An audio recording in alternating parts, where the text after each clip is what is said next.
Hello and welcome back to Warhammer 40K podcast. We talk about Warhammer. We are doing part 2 of Fulgrim tonight. It's gonna be full of twists and turns and wiggly things trying to infest your body. Serpentine creatures will. My.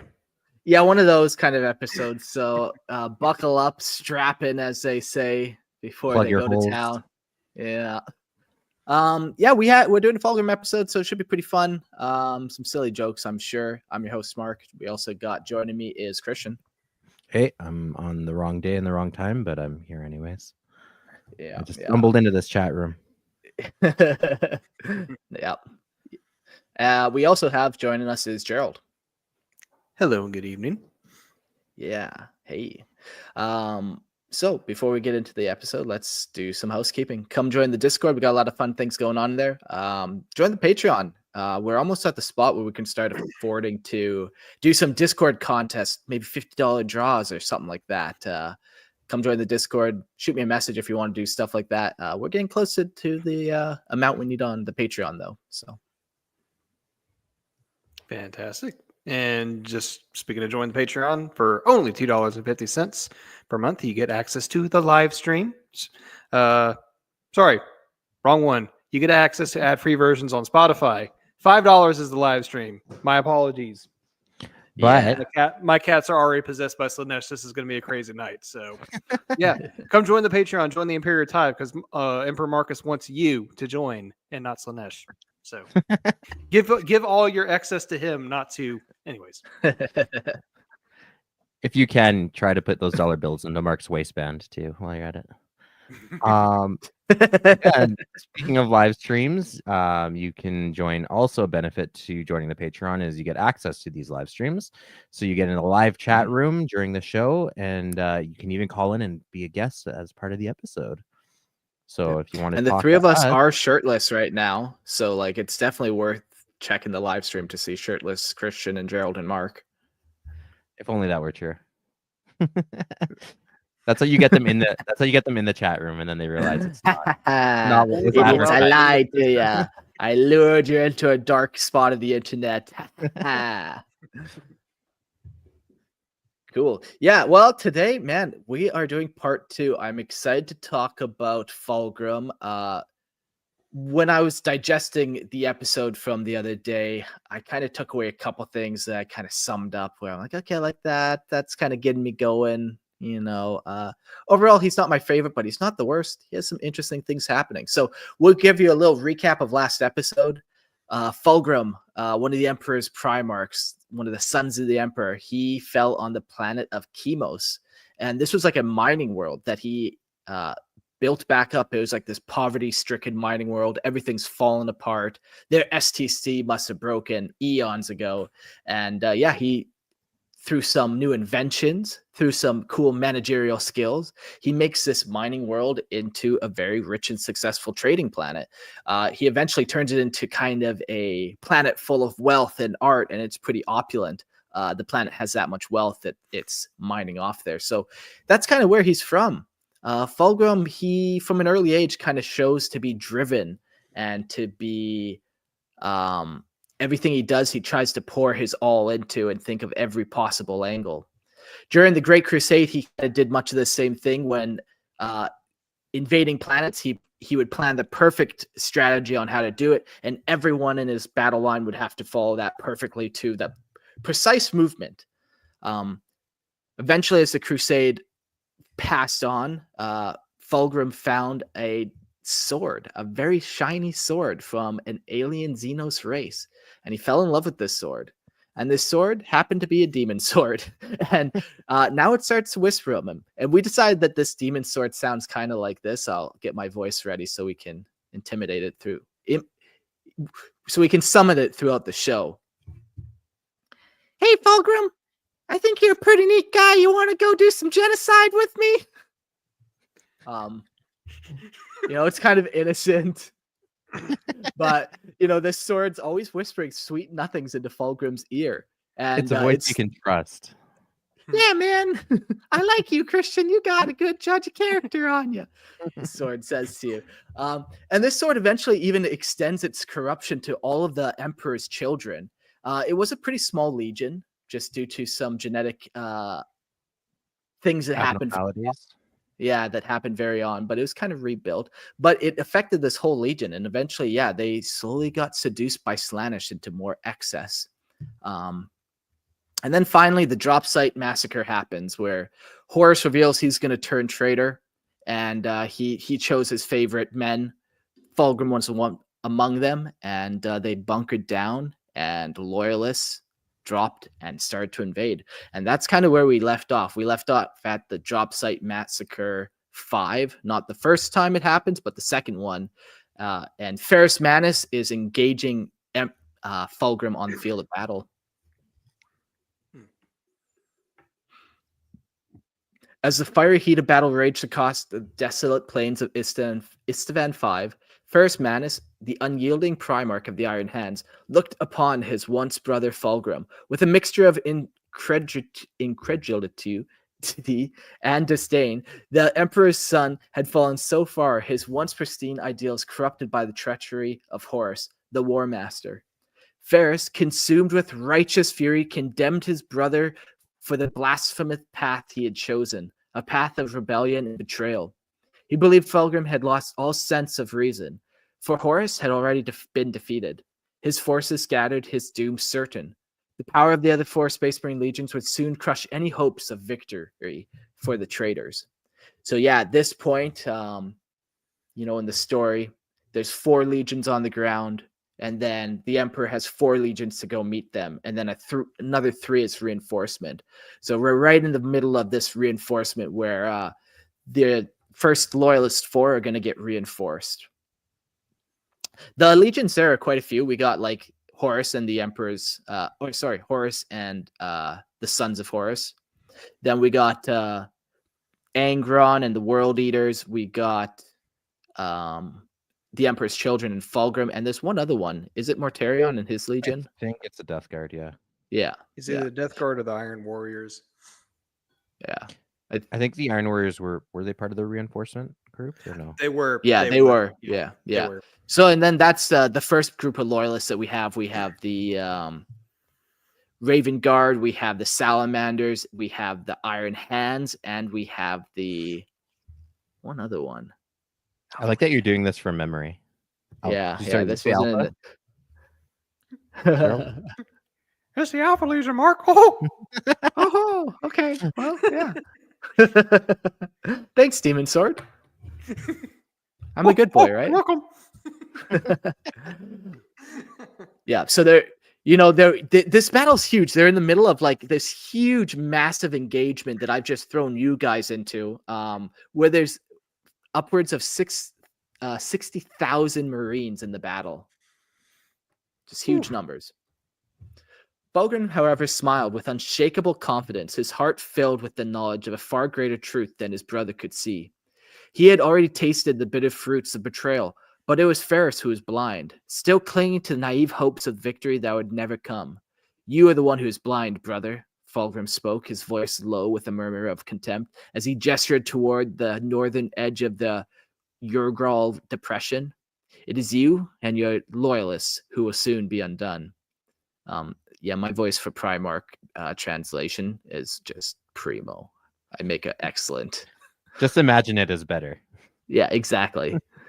And Ferrus, gazing upon the horizon, saw that the vast might of the newly arrived force, greater than the one that had already launched the initial attack, now poised for battle, weapons raised. The true betrayal was revealed. The second wave of Astartes has arrived, not as saviors, but as vengeful traitors, ready to seal the fate of the loyalists. From their fortress on the edge of the Urgal Depression, the traitors launched their hellish assault. A flare shot into the sky, casting a bloody red glow upon the battlefield, as the hidden legions revealed their true allegiances. The deception was complete. The hollowed warriors of the Raven Guard and Salamanders who had fought so valiantly in the first wave now found themselves caught in the jaws of a trap they had not anticipated. As the bolted fire and missiles rained down upon them, the ranks of the loyalist legions were shattered in moments.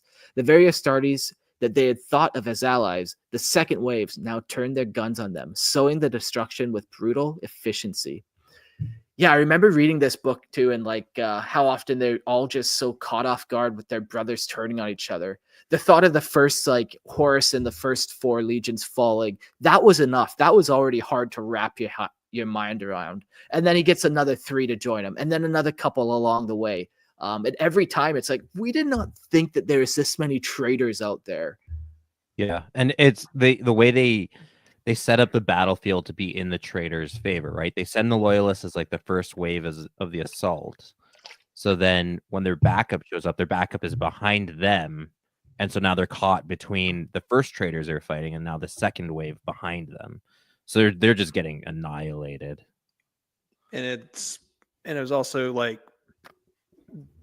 they picked the legions that they knew they could handle. Like the Ultramarines were set off to go somewhere. The Dark Angels were set off to go somewhere else. The Space Wolves were busy dealing with the Thousand Sons on Prospero. So he basically got rid of all the stronger legions to then just surround and pick off the smaller ones. Yeah, let's put the Legion known for stealth operations, the Raven Guard, into trench warfare. That'll get rid of them. Put them up against the Death Guard, you know? Yeah. Exactly. Cool. Yet Ferris, undeterred by the carnage unfolding around him, locked his gaze on Fulgrim, his rage burning hotter than the forges of Medusa. A primal fury gripped him, and with a roar he hurled himself at his brother, the sword Fireblade held high. Attack, Fulgrim, attack! Fulgrim, ever poised and elegant, took his weapon Forgebreaker, and the 2 Primarchs met in a cataclysmic clash. Their weapons forged in an era of brotherhood were now the instruments of vengeance.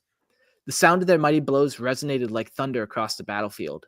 The fiery blade of Ferris clashing against the ebony-hafted warhammer of Fulgrim.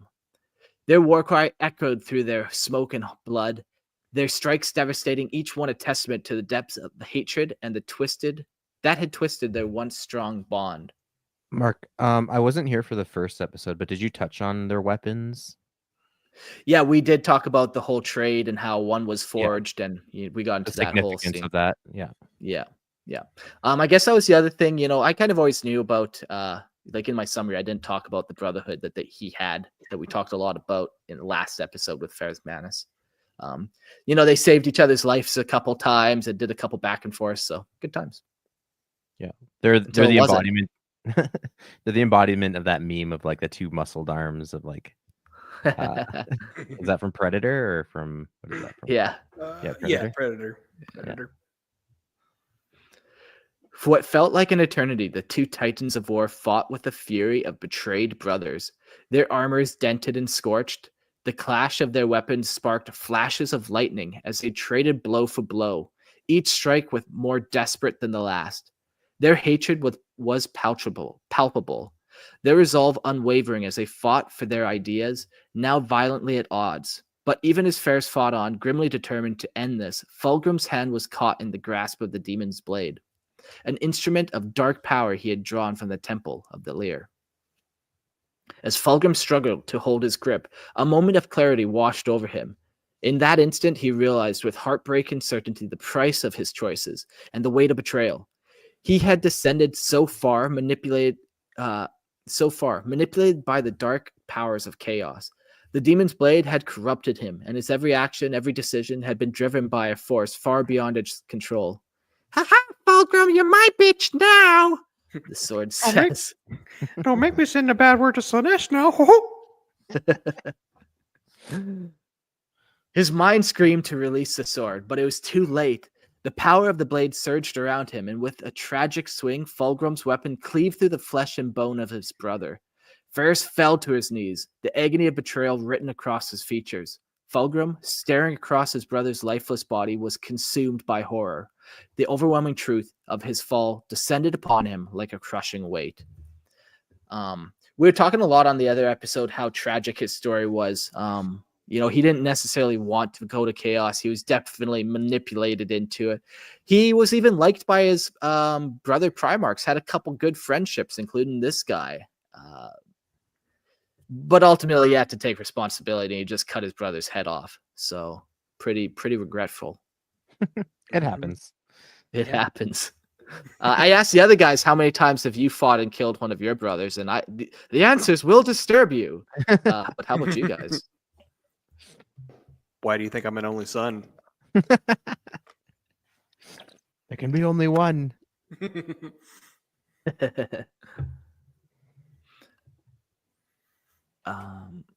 In the silence that followed, Fulgrim stood over the body of Ferrus Manus, stunned by the revelation that had taken hold of him. He had become the very thing he once sought to destroy. A traitor, a murderer, a brother lost. The weight of his actions was unbearable. It was then that the voice of the demon whispered promises of oblivion, offering Fulgrim the escape he so desperately craved. In his grief, and blinded by his guilt, he succumbed to the whisper of temptation. The demon, now fully freed from the prison of the blade, surged into Fulgrim's body, claiming it as its own. Within the depths of his own mind, the true Fulgrim was imprisoned, his consciousness trapped in a psychic prison, powerless to stop the horrifying transformation. And so it was once proud Primarch of the Emperor's Children, a shining example of pride and perfection, was consumed by darkness, his soul locked away as the demon took control. The painting of Fulgrim that hung in La Fincia, the theater of the Third Legion's flagship, stood as a haunting reminder of what he had once been. A tragic fall of Fulgrim was now complete. Whew. And so this is the first time too, we've had Astartes kill Astartes, and that catches everyone off guard. But this is the first time a Primarch was killed by a brother Primarch, and the first time a Primarch was just killed at all. Well, if we don't know what happened to the other missing Legion Primarchs, yeah. What missing Primarchs? Yeah, what do you know about missing Primarchs? What do you know that we don't know, huh? I'm just saying, if they're dead, then they weren't. Then Ferrus wasn't the first. If they're dead. Yeah. I'm sorry, the records only say that there are 18. Who are these other two that you speak of? Never mind. Forget I said anything. I don't want to get disappeared too. Yeah, so this sword ultimately possesses Fulgrim. He gets to the point where weakens Fulgrim's soul enough that he does something that he really regrets, and that's when he kind of lets himself go and the demon takes control. Fulgrim and the War Master. In the aftermath of the traitor's resounding triumph at Isfahan 5, Fulgrim sought a private audience with the War Master Horus. His arrival carried with it a grim yet triumphant spectacle, the severed head of Ferrus Manus, the ultimate token of his fulfilled promise. Horus, reveling in this apparent victory, was eager to celebrate the feat with his captains. Yet Fulgrim, the ever-elegant Primarch of the Emperor's Children, revealed with a sly flourish that the decapitation of his brother had not been his own doing. He lacked the resolve to execute such a deed, he confessed, and so it was done for him. In that moment, the War Master's keen mind perceived the unsettling truth. That being that stood before him, though clad in the resplendent visage of Fulgrim, was no longer his brother. This was an impostor, a being of a far darker nature. With a growl of restrained fury, Horus declared his contempt, warning this pretender that he could crush it like a brittle straw, should he so desire. But the entity inhabiting Fulgrim's form dismissed such threats with a cold, otherworldly confidence, deeming combat and exercise in futility a waste of their mutual purpose. Yeah, that's pretty crazy. The little encounter there where Horus kind of realizes, wait, that's not my brother. Chaos is still pretty new to this whole situation. So kind of everyone's kind of eyeing each other out, looking across the field like that's something new over there. Yikes. Yeah, they're not the Chaos Legions that come out like later. Anything warp related, it's still very new. And they're still distrustful. Like, I think at this time Horus still sees chaos as a means to an end. And like he's disgusted and disturbed that like something would possess someone like a Primarch. Yeah, exactly. Yeah. Or that a Primarch would even let themselves be possessed. Yeah. Horus's eyes flickered to Fulgrim's side, confirming his suspicion that the creature had approached him unarmed, This strange, unchallenged boldness bespoke no intent for immediate violence. Instead, the entity laid bare its purpose to pledge unwavering allegiance to Horus's grand rebellion. The creature then revealed its true nature, an emissary of the warp, a devoted servant of the Dark Prince Slaanesh. It had claimed Fulgrim's mortal shell as its own, delighting in the exquisite torment of its unwilling host. When Horus demanded the fate of his brother, the demon inhabiting Fulgrim's body spoke with chilling pride. Fulgrim's essence remained intact within the confines of his own form, fully conscious of every heinous act, yet powerless to resist. The creature relished the anguished cries of its captive, savoring them as a symphony of despair. Though appalled by this revelation, Horus maintained his composure. The demon, for all its malefic nature, had sworn fealty to his cause, and his power was undeniable. The Emperor's children and their infernal patron were assets too valuable to discard. Despite the monstrous price they carried, quietly, Horus resolved that this treachery would not endure forever. In time, he vowed to cast down the usurping demon and liberate Fulgrim's tormented soul. Yet even the War Master pondered what force might undo such a malevolent entity. 10,000 years later, see how that worked out for Horus. The demon was struck. The demon Fulgrim and Horus would conceal the truth of its possession. The entity harbored no desire to expose its secret, and Horus knew well that such knowledge would fracture the fragile alliances of the traitor legions. Thus, they would maintain the illusion for the rebellion's sake and Fulgrim's eventual salvation. Yeah, it's like you're kind of saying, Christian. They're not quite fully ready to dedicate to chaos. The Emperor's children were a very special exception. They fell hard and fast in all their excesses. It was a steep spiral. Yeah, and it was perfect every time too that they did it. Hard, fast, and perfect. Yeah.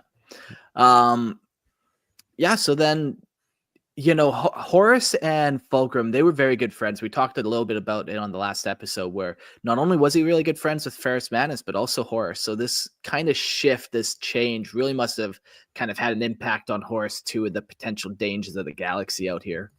Yeah, and as far as Horus is concerned, he's lost a brother too. Like Fulgrim is lost.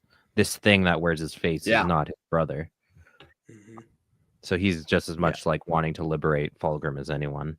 Fulgrim was well liked by the other Primarchs. Like he gets a bad rap, like meme about he's hoity-toity and stuff, but he was genuinely charismatic and likable and got people to like him, including the other Primarchs. Like he was genuinely friends with a bunch of them. And I'll give him one more piece of credit just to kind of counter that meme that you're talking about. He came from a mining world, a very poor mining world, and he built that place up. So his wealth was hard earned. Like he actually earned that wealth. It wasn't given to him he didn't inherit the most perfect society or get perfect parents or anything. Did you mention that he even got married? No, we didn't talk about his multiple wives, but eventually they kept dying off, and he just kind of got weary of the whole game of it all. But for some reason, all their hips were just shattered. That's what killed them all. Gracefully shattered, mind you. Perfectly and elegantly shattered. Perfect. Weird way to go, but... I think just in case the chat was wondering, I did read somewhere, and Mark, and you can confirm or deny this, but weren't all the Primarchs specifically made to be sterile? So they couldn't actually procreate? Yeah, I don't know. I would imagine that would make sense that the Emperor doesn't want them creating little super demigod babies running around. That's, and that's the whole idea behind the gene seed being the way that it is, so that they don't... The Emperor didn't want to breed a race of supermen because they would not be human. He's treating these as tools to achieve the perfect society, to turn around and give back to humanity as it is. The Emperor is not a transhumanist. That's not his end goal. So he's not meaning for these Primarchs to become a self-sustaining species. Not that they would know that, right? If they take on their wives, they wouldn't know that they're sterile. Yeah. I keep trying and it's not working. Must be shooting blanks or something. Yeah. Try all the holes. Fulgrim, make sure you try each and every last one of them. What One of was them that? has to work. So that was the start of darkness. What's the name of that superhero show with Will Smith where it's like really dark on superheroes? Do you know what I'm talking about? Hancock. Yeah, Hancock. Yeah. I don't know if this was a deleted scene or if this was actually in the movie, but he's going at it with the girl, but his ejaculation is so powerful it like blows holes through the roof. I think he like pushes her off, and then like holes just like through the roof. I imagine that's something what Yikes. Primarchs would be like. So I'm glad you imagined that. no, I didn't imagine. Too late. The image has been set. Yeah, it has. Yeah. It's been out It was there. either It's in the online movie or now. it was a deleted scene. Go YouTube it if you really want to picture what Fulgrim was like in bed. Right. Let's move on. The Traitor Conclave. 4 days after the catastrophic drop site massacre on Isfahan 5, the War Master Horus summoned the Primarchs who had forsaken the Imperium to assemble aboard his grand flagship, the Vengeful Spirit. It was the first gathering of the Dark Fraternity since the harrowing events on Isfahan, a moment fraught with gravity and purpose. These Lords of War understood the monumental stakes of the rebellion and the roles they would play in shaping the galaxy's destiny. 8 Primarchs attended the gathering, though only half were physically present. Fulgrim, Perturabo, Angron, and Lorgar Aurelian occupied seats around the council table, while the remaining 4, Conrad Kurz, Mortarion, Alfarius, and Magnus the Red, appeared as spectral projections. The flickering gray of hololithic images contrasted sharply with the radiant sorceress brilliance of Magnus, who manifested through the witchfire from the planet of the sorcerers, still nursing wounds from the burning of Prospero. As the meeting commenced, Lorgar's eyes locked onto Fulgrim with a disconcerting intensity. Horus, exasperated by Fulgrim's aloofness and lack of discipline, was already weary. Before formal proceedings could begin, Lorgar's hand moved toward his Crozius Arcanum, its ornate haft glinting with malevolent energy. In a sudden thunderous motion, the Wordbearer's Primarch struck Fulgrim, sending him hurtling into the chamber's rear wall, his form collapsing in a graceless heap. Rising to his full stature, Lorgar declared with unyielding conviction that this being was not his brother. His voice laced with cold certainty, carried by psychic resonance that chilled even the mighty Primarchs present. The others instinctively drew their weapons, advancing toward the crumpled figure, but Horus intervened, attempting to temper Lorgar's fury. Yet, to the War Master's dismay, Lorgar's unflinching defiance revealed a transformation wrought in the fires of Isfahan.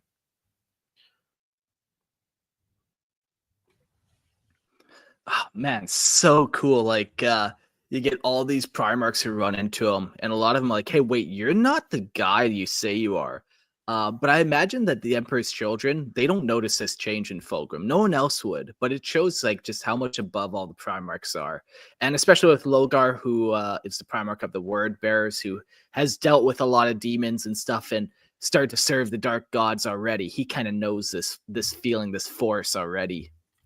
Yeah, like he's instinctive about it. Like he knows something's up. He knows that this thing is a warp entity and not really his brother. And like you said, Mark, like even like the most subtle perception that the Primarchs can pick up on, right? Like this thing looks and sounds like Fulgrim, but it is not Fulgrim, and they can tell. Yeah.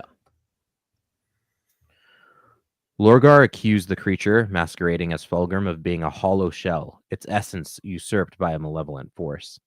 As the tension mounted, the Wordbearer's Primarch turned his accusatory gaze upon Horus, suddenly realizing the War Master already knew of Fulgrim's corruption. Horus dismissed the others, save for Lorgar, to contain the escalating confrontation. In private, the truth unraveled. The being inhabiting Fulgrim's flesh was a demon, an entity of chaos that had stolen his brother's mortal vessel. Fulgrim's soul was trapped within a tormented witness to the demon's every vile deed. Lorgar, appalled by this perversion, condemned it as a grotesque mockery of what the ruinous powers desired, a willing champion, not a corrupted husk. Unlike his Gal Vorbak, who embodied harmonious possession, this demon had annihilated Fulgrim's essence to satisfy its own greed. So yeah, that's an important distinction, is like of all people, it's weird that Fulgrim is angry that a possession has taken place. But Fulgrim, being the worshiper of chaos that he is, believes and is probably right that the chaos gods want willing subservience, not slaves in the sense of like they're being forced or they're unwilling. He wants them to be fully dedicated to chaos and to the demons. He wants that bond to be like a mutual, like, yes, I want you to possess me, not a I fought it until you took advantage of a weakened state to possess me. Mark, you're muted. Yeah, very parasitic, but like the good kind of parasite. What's that kind called where it's like beneficial almost? Symbiotic? Yeah, symbiotic. Yeah, exactly. Yeah. All the while, that sword just was like lingering in this temple for thousands of years, being worshipped by this race of snake-like people. And one day, who would have known that old sword would have got broken out of there and become a galactic player and now possess a Primarch? I mean, I could understand like some kind of undivided warp entity, a corn demon maybe, a Zinch demon, not some a Nurgle demon maybe, but I don't know. Cat, go. Okay, but a Slaanesh demon that's just greed and excess personified. So of course, I'd imagine they'd be greedy to want to make, especially a Primarch, like their unwitting servant or slave to Slaanesh. Yeah, like that demon is living its best human life. Exactly. Yeah. And then some. Yeah. Lorgar's psychic might flared as he bound the demon in place, ignoring Horus's warnings that such actions endangered their brother. To Lorgar, Fulgrim was already lost, a shell housing a desecration unworthy of life. With cold authority, he vowed to uncover the demon's true name and banish it to the warp. The demon, rendered powerless against Lorgar's wrath, could only endure his threats. When Horus placed a restraining hand on Lorgar's shoulder, the Wordbearer's Primarch compelled the War Master to withdraw through sheer psychic force. Horus obeyed, his composure strained under the weight of Lorgar's unrelenting will. As Lorgar departed, his parting words carried a chilling resonance. Everything changed that night, he said, alluding to the fateful confrontation with Corvus Corax during the massacre. Horus left in contemplative silence. He could not deny the profound transformation in his brother, a harbinger of a storm yet to come. Things start to intensify. Lorgar's coming out pretty badass too in all this. Yeah. once. Yeah. So, Fulgrim's fate. The warriors of the Third Legion, the Emperor's children, adored their Primarch, Fulgrim, with unflinching loyalty. Unaware of the torment beneath his flawless exterior, within his mind the true Fulgrim clawed desperately at the prison of his own body, bound by a malevolent force. Only one among them, Captain Lucius of the 13th Company, sensed a shadow over his Primarch, though he kept his suspicions silent. The demon Fulgrim, ever perceptive, recognized the burgeoning warp touch potential within Lucius and rewarded him with the silver demon blade. Once inhabited by the essence of the Laer, now a vessel of latent chaos power, the blade, though lesser compared to the fearsome Kimbrich and Anatheum gifted to Fulgrim by Horus, carried the promise of dark might, a prelude to Lucius' destiny as the harbinger of death. You were joking too the last episode about Fulgrim just being this like antique sword collector. He collects quite a few over the time, even has a couple demon swords that are probably both whispering into each other's ears on his shoulder. Like, yeah. You've done very well, Lucius. Here, have a cool sword for my collection. After the fateful gathering aboard the Vengeful Spirit, the demon Fulgrim received Horus's command to assist in the brewing civil war on Mars. Yet, in a display of growing defiance and instability, Fulgrim redirected his legion to the Mechanicum crystal mining world of Prismatica 5. His erratic orders unsettled the senior officers of the legion, none more so than Lord Commander Eidolon, who dared to question his master. This act of perceived insolence ended swiftly and brutally, Fulgrim, in a fit of paranoia and wrath, struck him down with the anathema, severing Eidolon's head in a single fluid motion. Holding the grisly trophy aloft, Fulgrim allowed the blood to mix with the Legion's victory wine, a macabre ritual shared with his closest circle. Their silence as chilling as their acquiescence. Sure, when Fulgrim does it, it's creepy, but when the flesh eaters do it, the flesh terrors do it, that's fine. Because it's in the name of the Emperor. Duh. Oh, okay. That's what you're doing it for, Mark. We just call it it is- communion, Rich. Yeah, it's funny how some of these blood rituals, like, depending on who's doing it, like this side in this time frame would be very dark. But yeah, give it a couple hundred years and some loyalists are doing this too.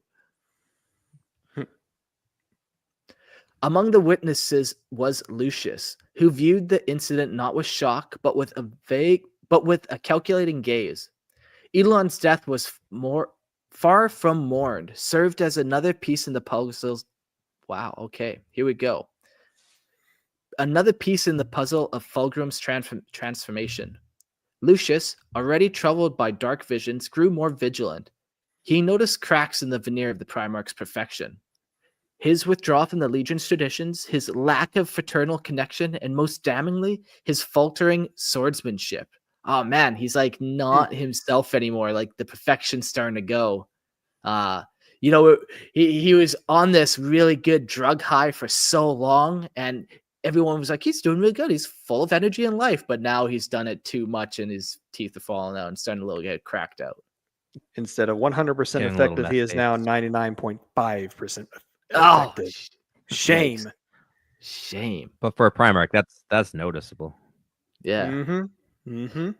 Once a paragon of martial prowess, Fulgrim now seemed a shadow of his former self.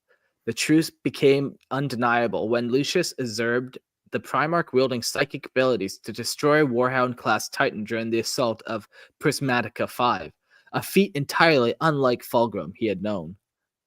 Like regular Fulgrim would have wanted the pride of trying to defeat it in hand-to-hand combat or something, not just blow it out of the sky. I'll fight that warlord with my sword. I also like that this planet is called Prismatica. It's just like a rave world. I just picture. Yeah, all the lights reflecting It's- everywhere. Yeah. Just So imagine suitable.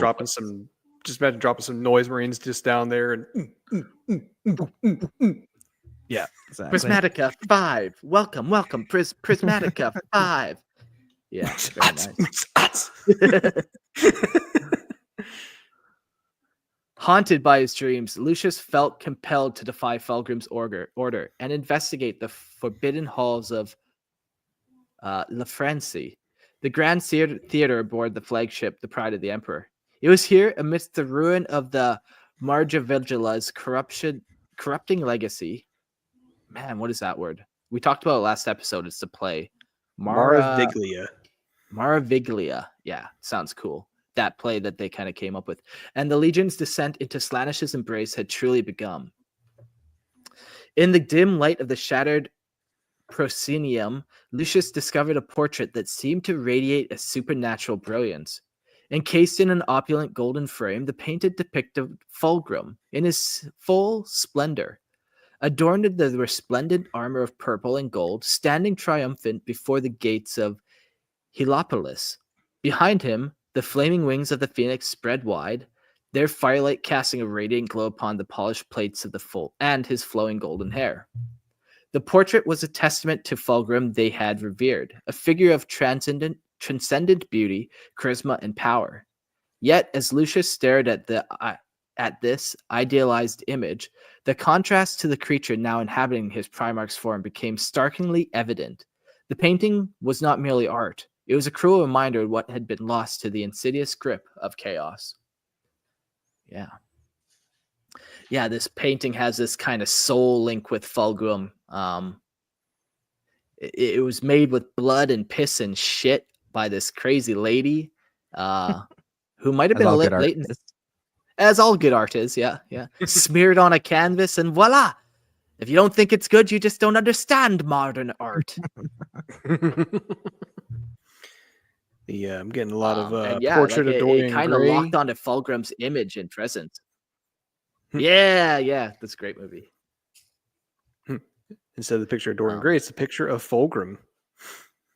Yeah, very All cool. right, where's my Hollywood rights there? Where's my movie rights there, Hollywood? Come on. Yeah, royalties are coming in the mail. I'm sure of it. Perfect. But continuing on. In the annals of the Great Crusade, no figure was as resplendent or awe-inspiring as Fulgrim, the Primarch of the Emperor's Children.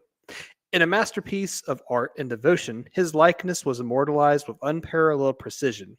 Every stroke of the brush seemed to sing with adoration, capturing his impossible beauty and the boundless vitality that made him a living avatar of perfection. Yeah, so perfect. To gaze upon his painting was to behold the embodiment of the sublime, a warrior and leader whose elegance eclipsed all others. In its luminous detail, the portrait whispered of wonders still within humanity's grasp, a beacon of aspiration amid the galaxy's tumult. Yet within the radiant eyes of the painted Fulgrim lay a dissonance, an exquisite agony etched beyond mortal artistry.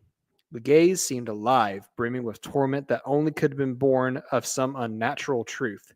The painted eyes followed Lucius, captain of the 13th Company, with haunting intensity, leaving him certain of one chilling fact. Fulgrim, their Primarch, was not himself. What paraded as their lord was a facade, an impostor veiling a far darker truth. Convinced of his sacred duty, Lucius vowed to liberate his true master and restore the glory of the Third Legion. With the finesse of a master tactician and the charisma of a champion, Lucius convened the Brotherhood of the Phoenix, the elite warrior lodge of the Emperor's Children. Here, among proud officers whose egos rivaled their skill, he spun a tale of righteous suspicion. His impassioned words sowed both doubt and determination, compelling his brothers to act. Despite their mutual disdain for Lucius, the warriors were moved, their vanity weaponized against them, and they agreed to his audacious plan. In a calculated ambush, the Brotherhood seized Fulgrim, enduring grievous losses but succeeding in their objective. The subdued Primarch was taken to the Apothecarion under the shadowy auspices of Chief Apothecary Fabius Bile. There, Fulgrim was subjected to the harrowing process of excoriation. Lucius, Julius Cassoron, and Marius Veras, damn, why are you giving me the hard characters? Marius Verasian sought to exorcise the demon they believed has overtaken their lord's body. Bound to the examination table, Fulgrim endured their brutal ministrations, speaking only of grand designs in the inexorable rise of chaos, his words enigmatic and laden with foreboding. Man, that is one hell of a fucking... I know you did wrong. It's fine. We're here for you. This is one hell of an intervention they're throwing for him. It's fine, Fulgrim. It's fine. We can get better. You can get better. You can get through this, Fulgrim. Just let us do a couple surgeries on you and turn you into a spider or something cool. It's fine. It's no, you don't want that? It's not you, Daddy. It's us. Actually, it is just you, but yes, come on. Yeah, one hell of an intervention. Bondage torture. Some would say not the worst fate for a demon of pleasure, but Yeah, it's like that's like a bad fate for people who don't want to do that, you know? Torture a demon who likes it. That's like my hell, Ugh. I think. It's like the worst kind of... I don't even want to talk about it. Anyways, amidst the torment, Lucius experienced an epiphany. The Brotherhood had been deceived. Their assumptions were false. As realization dawned, Fulgrim effortlessly broke his restraints, his movement swift and regal. In that moment, his conspirators fell to their knees, humbled and repentant. Fulgrim, magnanimous in his perfection, forgave their betrayal, deeming it a necessary lesson for his favored sons. What they had taken for possession was, in truth, a deception crafted by Fulgrim himself. Dun dun dun. Dun dun dun. Revealing his brilliance, Fulgrim confessed that he had indeed been possessed by a demon, his soul imprisoned within the portrait that hung in La Fenice. However, the Phoenix was no victim. Through cunning and newfound mastery of warpcraft, he had turned the trap on its creator, banishing the demon into the painting and reclaiming his body. The dark Dreams that had plagued Lucius were but the demon's futile attempts to secure us release. Fulgrim had used this time of turmoil to manipulate his sons, testing their resolve and loyalty while refining his path to ultimate perfection. So, does it like did this book actually specify like how long was Fulgrim actually Fulgrim and not just pretending to be demon possessed? This book happens over a very quick amount of time. It's been a handful of years since I read it, but it happens very quick. Still in like the Horus Heresy, in the very beginning of it. It's also not just one book too. There's Yeah. The Reflection Cracked was like a short story too that this torture scene takes place from, and I think there's other. I don't know. Yeah, like Mark said, it's been a while. I just remember those two books are pretty close to what you're describing right now. Yeah. Yeah. It's so funny, these two, the demon and Fulgrim, they both are like very they seem like they're mustache twirling bad guys in this moment, both like, well, I outsmarted you. Well, no, I did you. Yeah. And they both like it. They're both getting off to it. They're playing into their pride, and that's the important part. Putting on a show. It's not good. I knew we were going to get into this when we were going to talk about Fulgrim. There's just anyways. No way around it. There's just no holes about it. Hold on. Before we move past this torture scene, which we kind of did already, but to go back to it a little bit. Let's dive back into a little torture. When I thought I was trying to get away, they dragged me back in. Yeah, like Primarchs have a superhuman physiology, so like when they're torturing him, they're like brutal, and they do describe it in that Reflection Cracked story. They're like torching off like his foot and like slashing his skin open and like just doing what they can. Yeah. There is even a rectal type of torture, which again, like it is described as that. I'm not even just joking. I'm just saying it did happen. And what author was that again? He's not allowed in any GWs no more. Lifetime ban. Yeah. Yeah, but interesting. It's to be expected. Lifetime ban. Nope, not gonna go there. Not gonna go there. Wrong hole. Not for a demon of pleasure, Mark. No hole is a wrong hole. Sometimes you got to make a new one. That was a boys reference for anyone that was curious. I am not that perverted. Damn. His apparent decline in skill, his mercurial temperament, and his dismissal of Legion traditions were all calculated moves. He sought to transcend mortal limitations, embracing the boundless potential offered by Slaanesh. Fulgrim's journey was not one of power alone, but of an endless pursuit of experience, sensation, and enlightenment. He called upon his sons to join him in this pursuit, to push the boundaries of existence and revel in the extremes of being. Fulgrim's audacious assault on Prismatic of 5 was no act of rebellion, but a masterstroke of vision. The crystalline spoils of that campaign would forge a city of mirrors, a radiant testament to his philosophy, where sensation and enlightenment would intermingle in divine harmony. As he prepared for the next stage of their evolution, Fulgrim set his sights on joining forces with Perturabo and the Iron Warriors, the stage set for yet another chapter in his magnificent odyssey. Yeah, very cool. It's cool how he's like taking him on this journey. It started very small, just introducing art and like poetry to the Legion, specifically his. And then, it amps up a little bit here and there. And then now we're in full swing where he's like, I've seen the edges of what we could have. Like, join me, sons. We can go even further still. Yeah. Let that be a moral lesson. Don't get into art. Art is bad, okay? But I'm a musician. Well, then stop it. Okay. One step away from chaos. You're part of the problem, man. Yeah. No! Life is to be gray and bland. Only cornflakes. All right. Let's get into the next phase here. Angel Exterminatus. As Horus's rebellion surged across the galaxy, the Iron Warriors seized the opportunity to humble their long-standing rivals, the Imperial Fists, on the isolated world of Hydra Cordatus. a planet recently brought into Imperial compliance under the Gene Sons of Rogel Dorn. Their triumph complete, Perturabo received word that Fulgrim and his Emperor's children sought a rendezvous with him to discuss a matter of extraordinary importance. The Phoenician, ever enigmatic, promised his brother something wondrous, though he had yet to reveal its nature.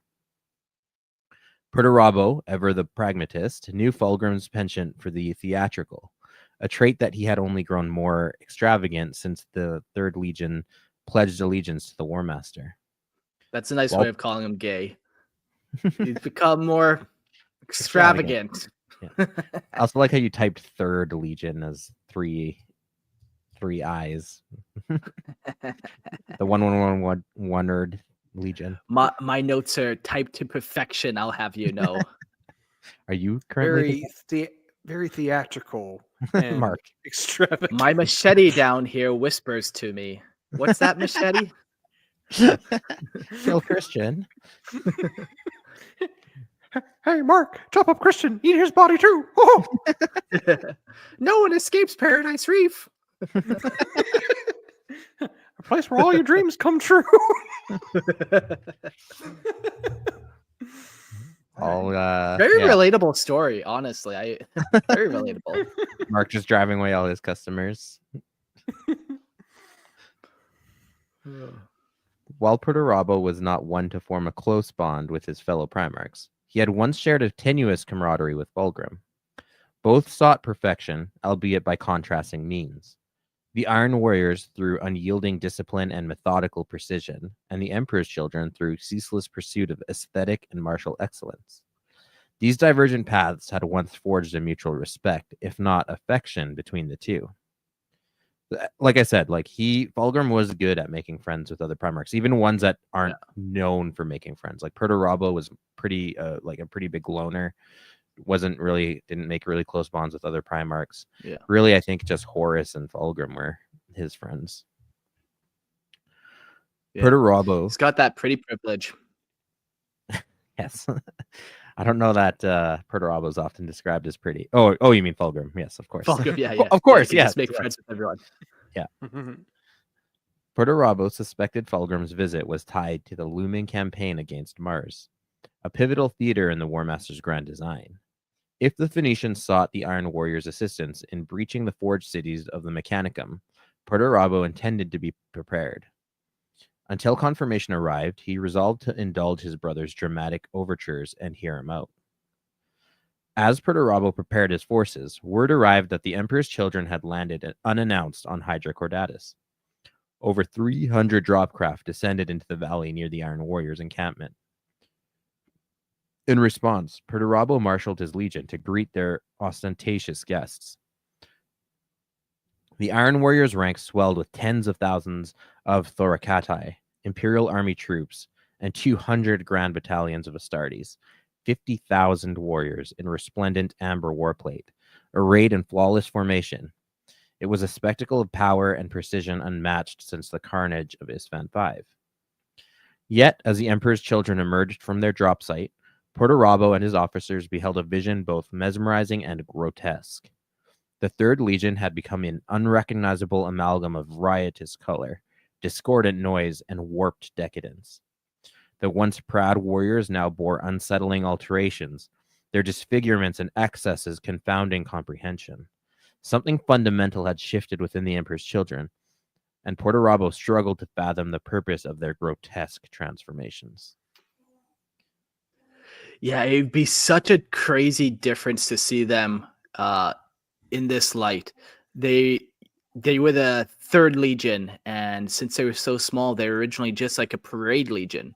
And that's all they would do. They would just kind of march in lockstep, make sure all their armor was perfect. They carried the symbol of the Emperor himself, so that's like another honor, another like kind of parade honor. And then to see him go into this with now this guy's painted rainbow, this guy has some type of crazy mohawk hair thing going on, this guy just has outlandish things going on every which way you look.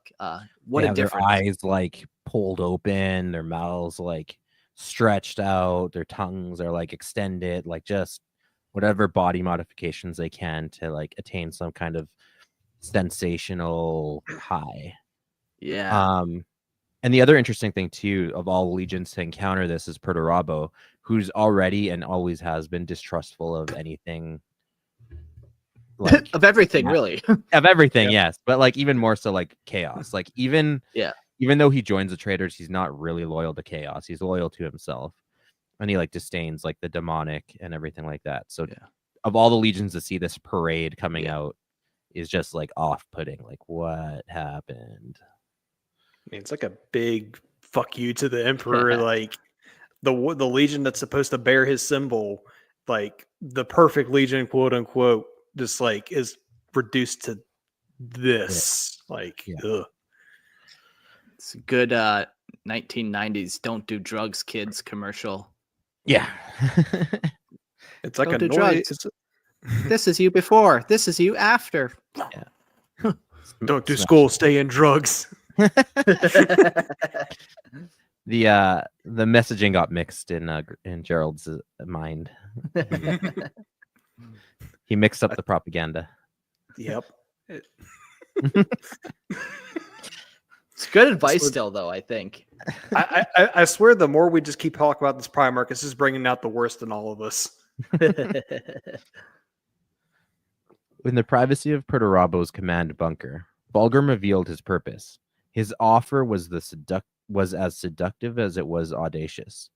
The means to realize every desire to craft a reality that would never disappoint, and to embark on a campaign that could decisively shift the balance of the War Master's rebellion.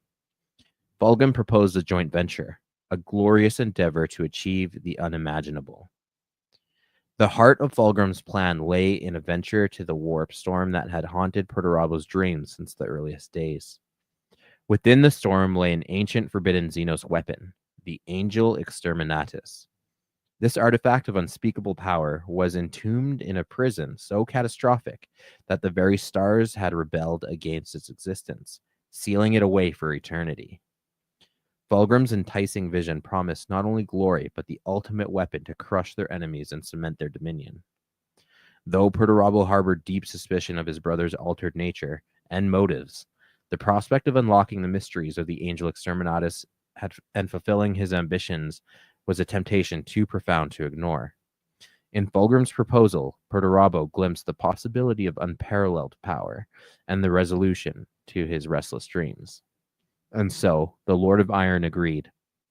The fates of their legions entwined in a quest that would redefine the galaxy's future. Cool. So they're like, we just discovered chaos. What else does it kind of have? Let's go dive deep into the Eye of Terror and discover what chaos has for us. Some cool relics, some cool artifacts, maybe a grow of third and fourth arm. It's quite the adventure we can get up to, though. Call it a brotherly bonding activity. Yeah, exactly. Sisypheum. Unbeknownst to both the Emperor's children and the Iron Warriors, their path was shadowed by the defiant cadre of loyalist Astartes, survivors of the infamous drop site massacre at Istavan V. This determined force, forged in the fires of betrayal and bloodshed, vowed to hinder the traitors at every turn, no matter the cost. These warriors had clawed their way out of the Urgal Depression, defying impossible odds to escape the slaughter. Their sanctuary was the Sisypheum, an Iron Hand strike cruiser, which became their lifeline amongst the void. I'm going to say this word a lot. Do you guys have a better way of saying Sisypheums? No, I think that's right. Okay. Okay. Sisypheum. Yeah. Like Sisyphus. Yeah. It's kind of looking, maybe if I said differently, it might have some tie-in, but maybe syphilis. Syphilis, yes. Well, okay, now you screwed it up. You had it right the first time. Yeah. You did. Son of a whore. Okay, the Sisypheum crew was primarily comprised of Iron Hands Astartes and their mortal serfs, but it had harbored remnants of the Salamanders and a solitary Raven Guard warrior. Their escape from Istavan's system had been nothing short of a master stroke of daring. They endured relentless fire and treacherous silent runs through the traitors' orbital blockade, culminating in the desperate sprint to the Mandeville point, where they finally achieved the salvation of a warp jump. The cost of their fleet was steep, yet the Sisypheum endured, a predator reborn, poised to strike. Those Mandeville points are kind of cool, just like little points in space where you can jump. They're in system warp jump points. In the solar months that followed, the Sisypheum unleashed a campaign of precision strikes against the traitor forces along the Segmentum Obscurus northern reaches.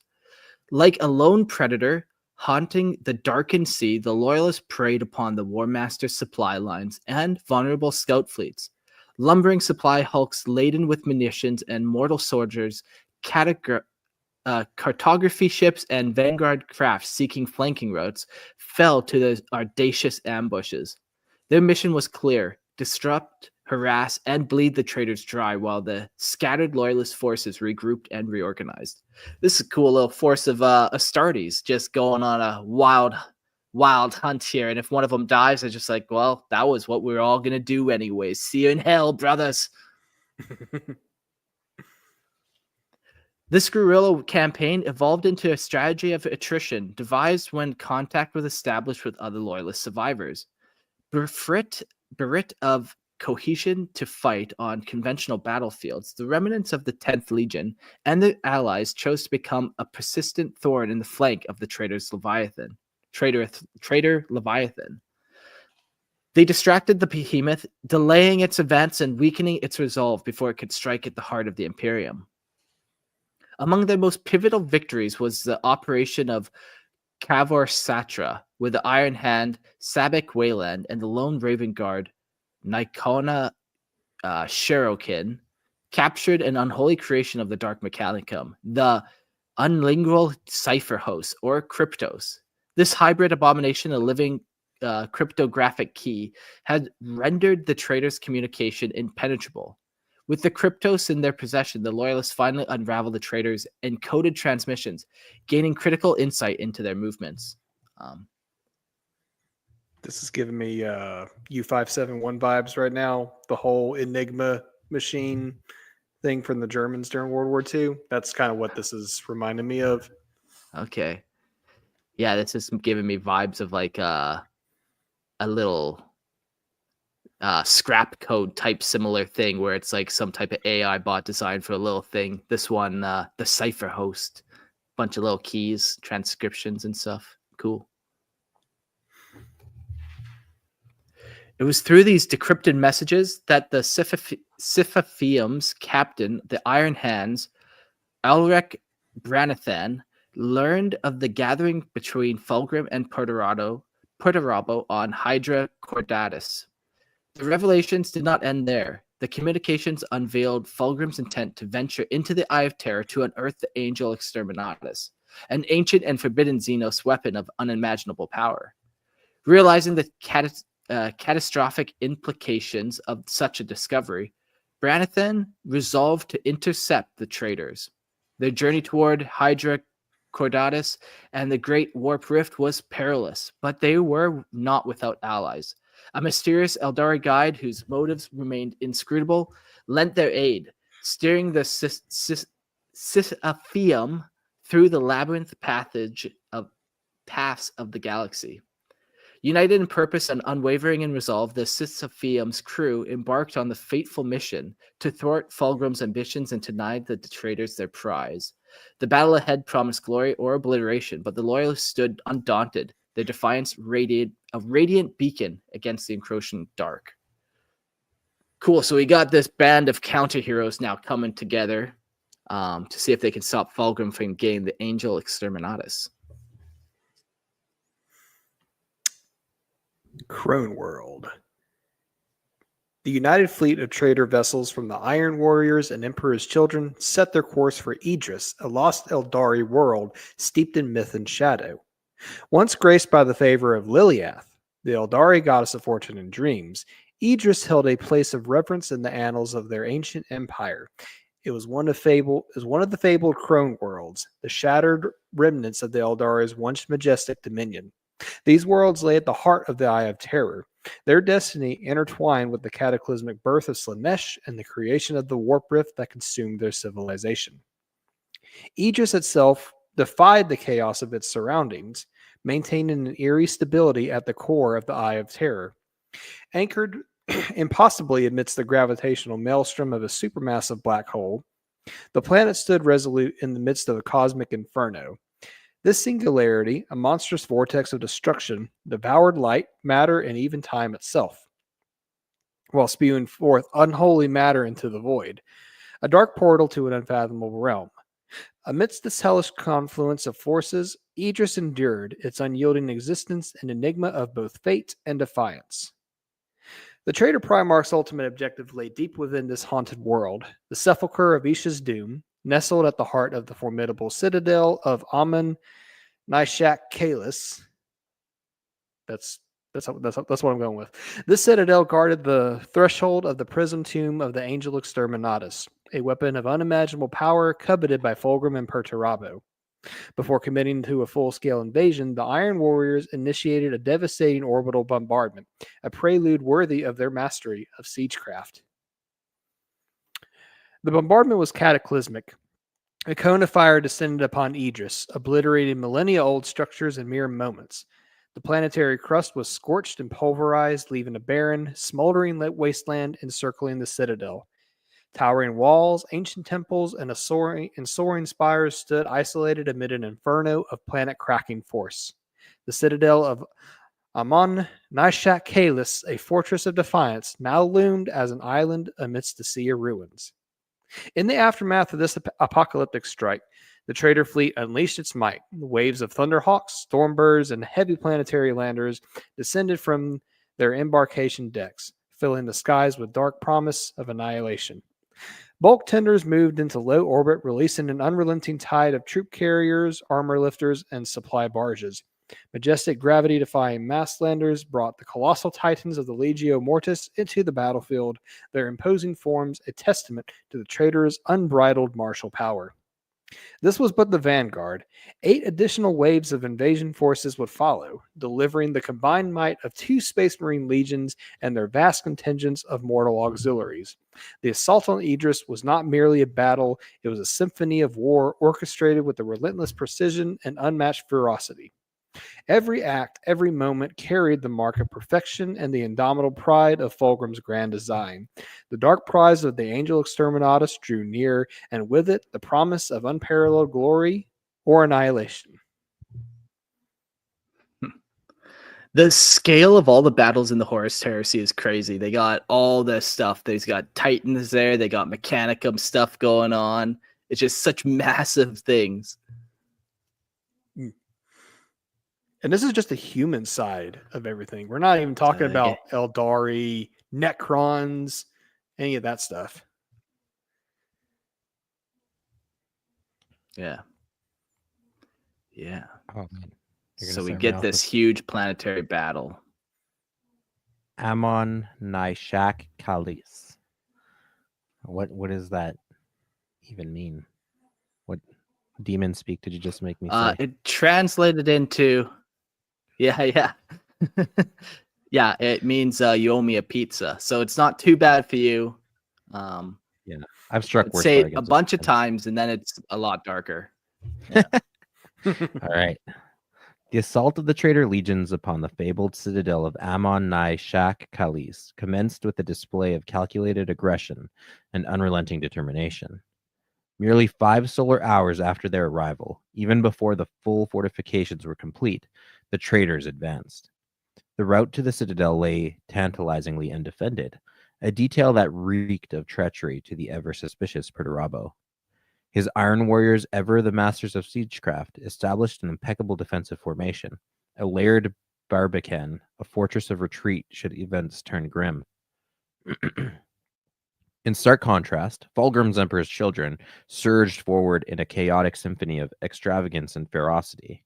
Splintering into flamboyant warbands, their numbers ranged from disciplined groups of 100 to unruly mobs nearly 1,000 strong. The ostentation of their armor, a dazzling array of ornamentation and grotesque embellishments, blurred the distinction between captains and rank-and-file warriors. Perturabo, ever the pragmatic strategist, led the Iron Warriors alongside Fulgrim's contingent into the enigmatic heart of the Amon Nishak Kalis. Oh crap! That's the third time I said it. Mark, what did I trigger? Now something much more nefarious happens. I get Roll a d20. a pair of your dirty socks. Oh. Again, not the worst thing I've been asked for, No, but it depends what you're going to do with those socks. that's where the demon gets you. There, the sepulchre of Isha's doom loomed, a monolithic palace of unparalleled grandeur. Its architecture was a lament to lost glory, adorned with bulbous morn towers and sprawling ivory domes. As the traders marched toward their prize, they were unwittingly observed by the Sisypheum's loyalist Astartes. Though hopelessly outnumbered, these steadfast warriors quietly devised a daring plan to infiltrate the sepulchre. As the twin Primarchs pressed deeper into their alien sanctum, tension crackled between them. Fulgrim, radiant with an unnatural light that seemed to seep from the very flesh, urged Perturabo forward with an impatience bordering on disdain. Perturabo's piercing gaze, honed far beyond that of even the most gene-forged Astartes, detected the sweat of unnatural luminescence glistening on Fulgrim's brow. His brother captains shared this unearthly glow, a sickly radiance, vile and otherworldly. Perturabo trusted none of them. The Lord of Iron knew betrayal was as inevitable as the turning of stars. As they approached the sepulchre's heart, the ancient power of Idris awakened. The Xenos planet, bound to the will of the chaos god Slaanesh, she who thirsts, spasmed with malevolence, unleashing its long-dormant defenders. Thousands of crystalline statues, silent sentinels of the Eldari dead, stirred to grotesque life. Their bulbous heads bled vibrant hues into glass-like forms that became terrifyingly robust. These revenant wraiths, animated by the distilled essence of countless Eldari souls, descended upon the traders in a wave of cold, precise vengeance. Whew. Pretty cool. These they're almost like a mix between like wraithbone constructs that have gone like bad, crystallized wraith bones. Also, they could have almost even been like the farseers who turn into crystals, but that would have still been pretty early for a bunch of that to happen. But maybe the wraithbone constructs, this weird crystallized version of them. Yeah, that's kind of what I picture. If you've played Gears of War, when the locusts are resurrected as the, what do they call them?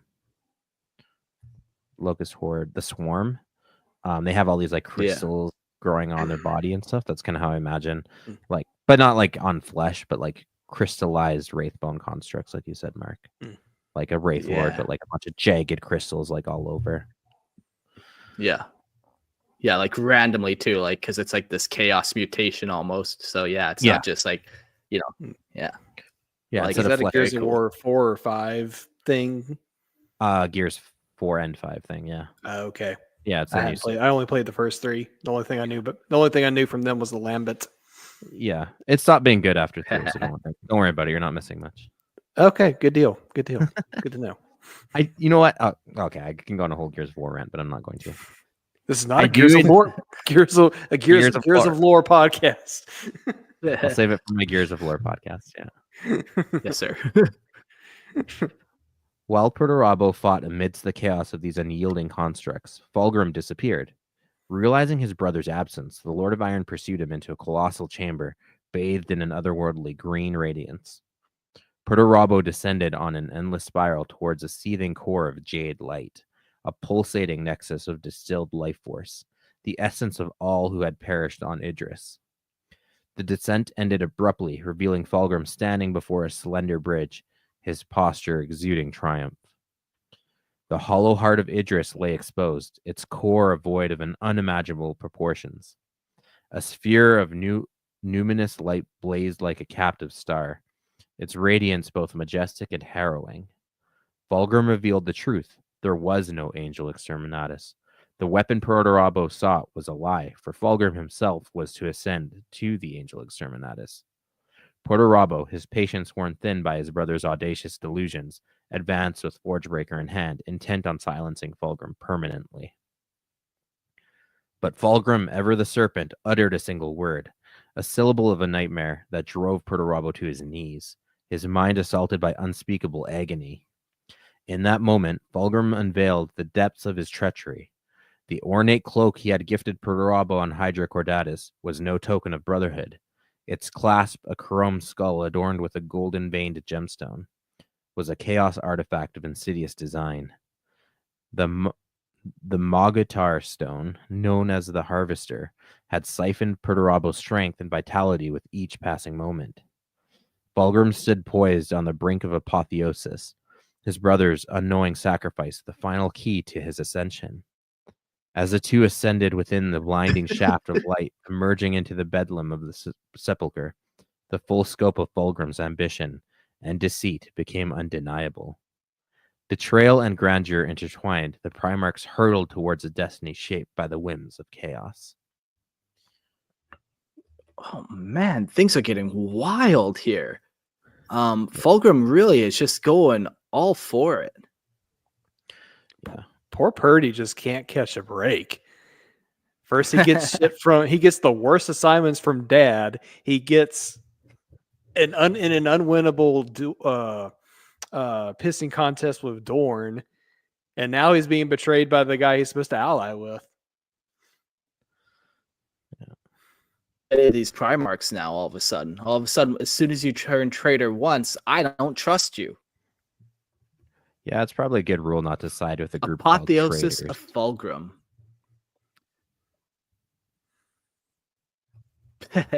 What if it's like merchant traders, though? Is that fine then? Or are they still going to screw you like a car dealership in? I mean, it depends. Traders in the name. Yeah. Apotheosis of Fulgrim. The Phoenician moved with supreme grace, casting his battered brother aside as though Perturabo was a mere trinket. The Lord of Iron was hurled across the chamber, his descent an almost balearic arc, before landing with a symphony of shattering metal and crystal at the shaft's edge. A crimson ribbon traced his fall, a testament to the grievous wound across his chest. Broken and motionless, Perturabo's body lay as though discarded, a somber tableau of defeat.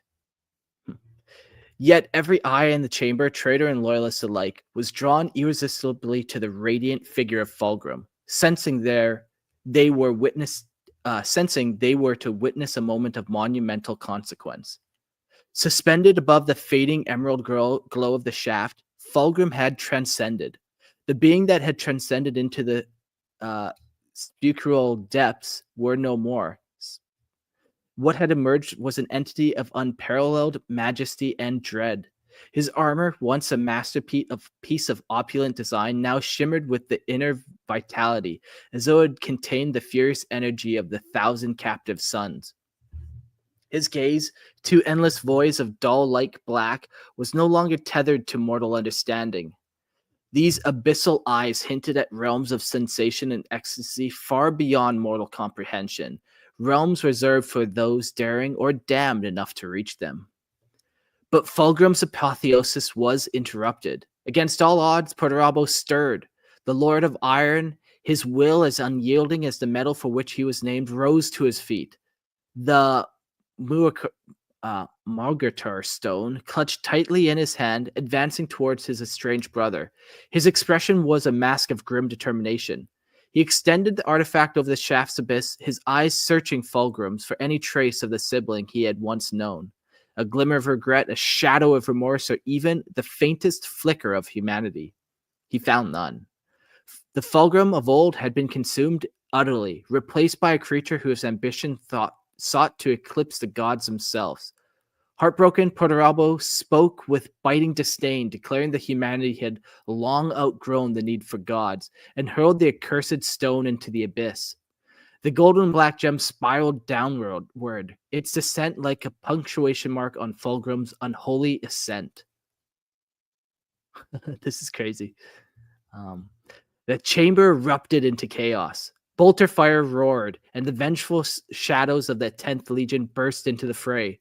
The Iron Hands had arrived, blackened armored avatars of retribution. Their mailed fist sigils a stark declaration of purpose. Loyalists and traitor clashed in ferocious battle as bolter fire streaked through the air like burning comets. The Loyalist charge tightened a noose of war, tightened the noose of war, dragging even the two Primarchs into its center. Their destinies bound by the threats of fracturnal hatred and cosmic ambition. Amidst the carnage, Cherokyn of the Raven Guard moved with lethal precision. In the chaos, he seized the fallen Mugatar stone, his instincts screaming that the artifact held power that could not be allowed to endure. With the decisiveness of a predator, he leveled a savage bolter at the cursed relic and fired. The stone shattered, releasing the life force it had so greedily hoarded. Perturabo felt the surge of vitality as his strength was restored. The two parasitic drain of the stone obliterated. The bond between the two Primarchs, woven by Fulgrim's dark machinations, resonated violently. Fulgrim's transformation reached the crescendo as his armor disintegrating into golden motes that swirled like ash in the maelstrom. His flesh, now a molten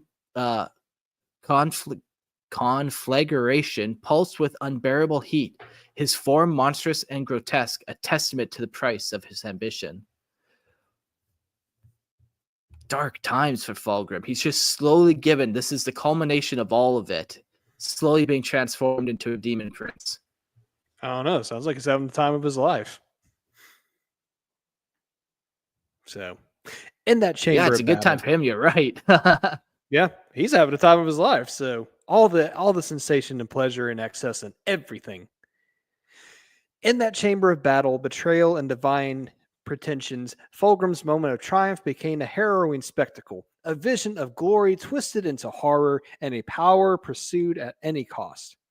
Spectral flames of vibrant pink and purple danced around Fulgrim's form, their ferocious hunger only held in check by the unyielding focus of the Phoenician. The ethereal fire flickered with insatiable desire, an ever-present reminder that the slightest lapse in attention could lead to his annihilation. Yet there was no fear. His eyes, as voids of night, held a certainty. Fulgrim's path was one of inevitable perfection. As Perturabo, broken yet defiant, pushed himself upright and assumed his position, the weight of the Warhammer, roll credits everybody, Forgebreaker, settled upon his shoulder. It was an executioner's weapon, its dark history as a harbinger of death as old as the betrayal that stained their souls. Fulgrim saw it in his brother's eyes, a twisted reflection of inevitability. The tension was palpable. Perturabo's resolve was clear. The end had come. And yet the smile that stretched across Fulgrim's face was not one of defeat, but of knowing triumph. He understood his brother's hesitation, felt the cold weight of its fate, and Perturabo's unspoken grief. The hammer swung with. In this scene, Fulgrim was becoming the Warhammer 40k. This whole time, he even has the Aquila symbol on him. Fucking I know. Yeah. It all makes sense now. The hammer swung with the force of a world collapsing, and in an instant, the Phoenician's body was torn asunder. The catastrophic impact of the blow shattered Fulgrim's mortal form in a violent explosion, a cataclysmic eruption of psychic force that ripped through the air like a supernova. The chamber, already a battleground, was flooded with a brilliant radiance, an incandescent flash that threatened to burn away sanity itself. The light was so intense it became the center of the universe, drawing all eyes toward it, while driving others into madness or blinding them completely. What was born from the explosion was not simply death, but a rebirth, a fiery resurrection born from the very ashes of Fulgrim's physical shell. At first, Perturabo could scarcely believe what he saw amidst the blinding glow. A figure, radiant and immaculate, hovered in the heart of the tumultuous light. It was Fulgrim, but not as Perturabo had known him. The perfection of the Emperor's design had been stripped away, leaving a being of raw, unbridled power. Gone were the excesses, the adornments that marred his once pristine form. What emerged was the epitome of celestial beauty and terrifying strength, as flawless as the day the Emperor had shaped him. If anybody is familiar with the Berserk manga or anime, don't really watch the anime because it's not that good, but it's like, if anybody knows who Griffith is, Fulgrim always struck me as like a Griffith parallel. So this made me think of like his transformation into a God Hand member, or, in Fulgrim's case, a demon Primarch. Yeah, I can see that. Yeah. Fulgrim's body, now stripped of mortality, began to warp and transform, his once perfect form melting and remolding under the will of his soul, bones cracked and reshaped, and muscles stretched and extended like a sculpture animated by the touch of a divine craftsman. His legs elongated, fusing into a sinuous tail, its skin rippling with scales that gleamed with a reptilian sheen, while chitinous plates formed to protect his new, more monstrous shape. A rapture of pain filled Fulgrim's features, his face a mask of exultant agony, a union of pleasure and torment so profound it could only be borne by one seeking divinity. Perturabo, helpless and despairing, stepped forward, witnessing the impossible transformation before him. This was not Fulgrim anymore. His brother had cast aside the chains of mortality and stepped fully into the realm of the demonic.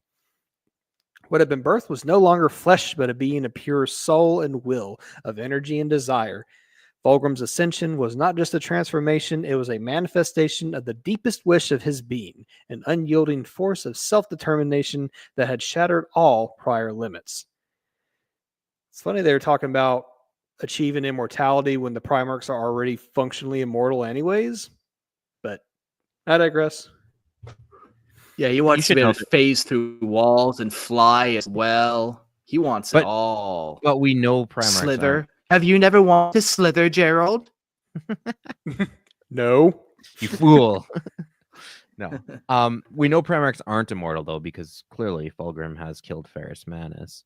But as a demon prince, like now, not even chopping off his head's gonna kill him. Okay, let me rephrase the question. Functionally immortal, as in like They're not gonna biologically immortal. So like like the lion, he slept for 10,000 years. He's still kicking. Maybe looks a little bit older, but that's about it. So, yes, Mr. Cigar Smitty, Griffith is Just way changed worse his than Matt hairstyle. Fulgrim. It's not age. So. Fulgrim just wanted to feel good. Griffith is a monster. You are absolutely correct.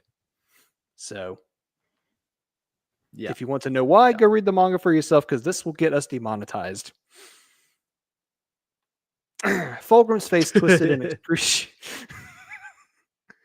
Again, just a Fulgrim episode, just bringing out the worst in all of us. Fulgrim's face twisted in excruciating ecstasy as two obsidian Another horns family-friendly episode of Lorehammer.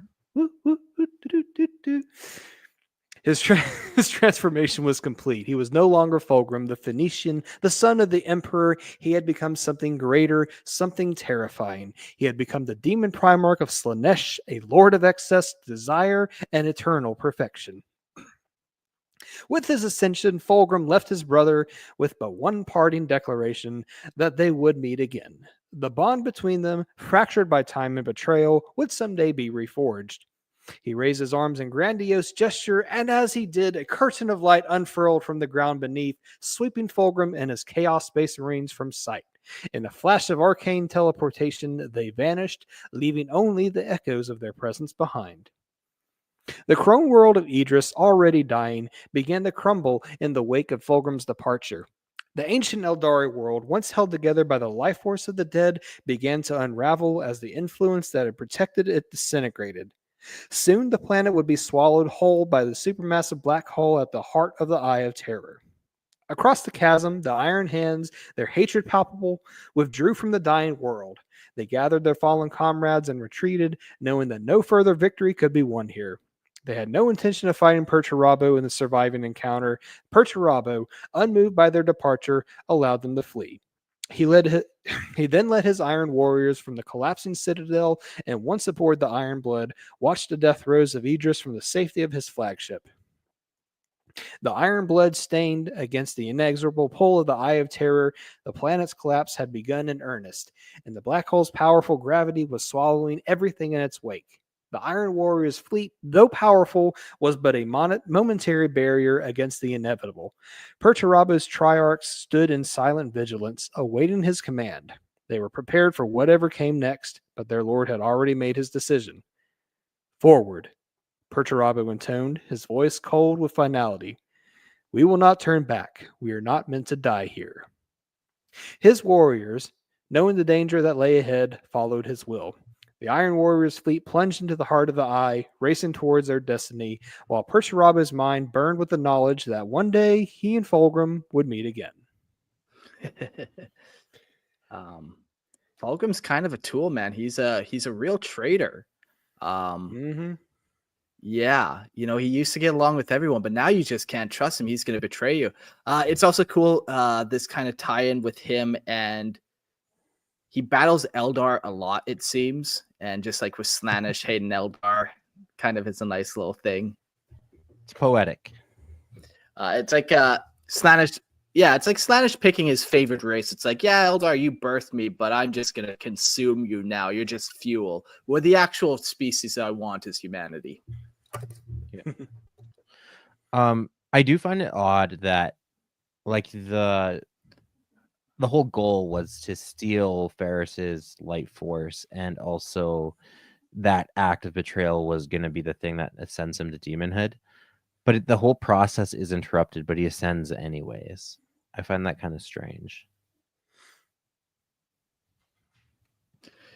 Yeah, I get what you're saying. A little weird. What would you do to make it a little less weird, do you think? Well, you either have to complete the betrayal, like that the act should be completed. And I know, like, GW would never kill another Primarch. So then, like, why write them in a position that they can't be in? Is my critique. Yeah. Yeah, for sure. Okay. Yeah, like, sacrifice someone else that you can afford to kill then. But, like, yeah. Don't just take this guy up to the line of sacrifice and then pull back. Right. Yeah. Like, it sounds like maybe they should have put Ferris's death at this point instead of on the drop site massacre. Yeah, right. It would be a lot more personal too, right? Like, to be like, no, we're brothers, right to the very last minute, versus like the whole sting of betrayal. Now, a lot of this lore, like, this is new lore. Like, the whole Fulgrim killing Ferris, I believe, was always old lore, so that kind of had to happen the way it did. But yeah, if I were, then that would have messed up the whole story of Istvan 5 and whatnot. Right. So exactly. Yeah. But yeah, I'm just saying, like, don't put Primarchs in situations where you're not willing to kill them if you need it for the story to progress. Yeah. Otherwise, you just do the thing anyways, and then, like, okay, well, then what was the point? Why did it matter? Well, that would have been one less Primarch to bring back for 40k. So can't have one that less hero profits. Well, one less hero hammer you have to Mark has to worry about. So, oh, thank God. All right. The Flames of Rebellion. Fulgrim, the embodiment of perfection and pride, emerged from his demonic apotheosis as a being of unimaginable power, transcending mortal limitations. The first display of his newfound might occurred in the Battle of Dwell, where he answered Horus's summons, tasked with leading the Emperor's children to the Halicarnassus stars. Yet even as his name echoed through the warp, Fulgrim's journey was fraught with danger. A failed assassination attempt by the Iron Hands, led by Shadrach Medusan and a trio of fire raptors, was met with devastating force. With an effortless flick of his will, Fulgrim obliterated one of the Loyalist aircraft, showcasing the raw psychic fury that now coursed through his demonic form. I will also say credit to Fulgrim that he was the first to achieve Demon Princehood, because he is the best. Yeah. His mission, however, was far from complete. Horus tasked him with corrupting the noble knights of House Divine, ensuring their allegiance to chaos before the Battle of Moloch, where the War Master would attempt to enter the ancient Warp Gate and cement his position as the Chaos God's chosen champion. Fulgrim, however, was no longer merely a soldier of the traitor legions. The great game of chaos now called to him, and he slipped into the warp, allowing his legion to splinter into countless warbands, his presence more elusive than ever. Despite this, both Horus and the Emperor's children's Lord Commander Eidolon remained confident that Fulgrim's return was inevitable, that his pride would draw him back to Terra when the time was right. So yeah, it's interesting that the Legion lost him essentially to the warp. Like, now that he is a warp being, he kind of loses interest in mortal affairs and gets called to the great game of chaos. And, like, he just kind of lets his Legion do whatever and, like, kind of fall apart. In 012 M31, during the Pale Stars campaign, Fulgrim briefly emerged from the warp, summoned by his legion. He indulged in a twisted spectacle of brutality, watching as the warped inducti fought the Salamander Space Marines, taking cruel pleasure in personally slaying their commander, Brant Hezioth. Fulgrim vanished again in a burst of psychic energy, his departure as dramatic and dazzling as a supernova. Yeah, like he just kind of fades in and out as he so sees fit. The next summons came during the traitor. Yeah. The next summons came during the traitor Primarch's gathering at Ulanor in preparation for the final assault on Terra. But Fulgrim remained absent, lost in the depths of the warp. Lorgar Aurelian, ever the devoted servant of chaos, volunteered to seek him out. Journeying through the webway, Lorgar and his word-bearers crossed into the Eye of Terror, entering the very heart of the realm of chaos, Slaanesh's domain. In the Palace of Pleasure, Fulgrim was discovered in a decadent orgy of indulgence with his consort, the Keeper of Secrets, Enkari. His mind had become so What do you consumed. want? Yeah, exactly. He's like, I'm busy. His mind had become. You're welcome to join, Lorgar. Come on. Come on in. Yeah. His mind had become so consumed by the pleasure of chaos that the war for the Emperor's throne held little appeal. Lorgar's request for Fulgrim's return to Ulanor was met with disdain. The once proud Primarch no longer cared for the Emperor's cause. His desires are now far grander. Yeah, that's interesting too, that like he just kind of loses interest in like the real world and like the Emperor and like whatever. Like he's enjoying like the Palace of Pleasure. You could not get better than that. Yeah. It'd be such a weird transition from like being a creature of time to being timeless and seeing time across all of it. Yeah. Yeah. And also just like your brain is so porn addled that you can't like enjoy anything anymore. It's just like yeah. But Lorgar, relentless in his pursuit, refused to leave. The two titans clashed, their battle a reflection of the conflict within the very fabric of the warp itself. It was then that Zardu Lyak, a dark apostle, spoke Fulgrim's true name, binding the demon prince to his will. Fulgrim, now shackled by the ancient incantation, was compelled to obey. With a psychic cry, he called his legion back to him, and by the time the word-bearers arrived at Ulanor, the Emperor's children had reassembled, ready for war once more. Lorgar, however, had ulterior motives. His plan was to use Fulgrim's enslavement to strike down Horus and seize the title of War Master for himself. You can't trust those traitors, man. But the Oracle Actea revealed Lorgar's treachery to Horus, and Fulgrim was freed from the binding. With his newfound freedom, Fulgrim tasted the sweetness of revenge, savoring the blood of his former captor, Lorgar, as the word-bearer's Primarch was cast out of Horus's presence. It is interesting, too, that Lorgar and Fulgrim, like, it's kind of a mirroring of back when Fulgrim first got possessed, right? Lorgar was one to, like, actually strike at him and stuff, and now, once again, you see him trying to bind and fight against Fulgrim. Yeah, another thing I've been noticing, too, that's been happening a lot is Fulgrim, he fights against other traitors more so than, like, loyalists.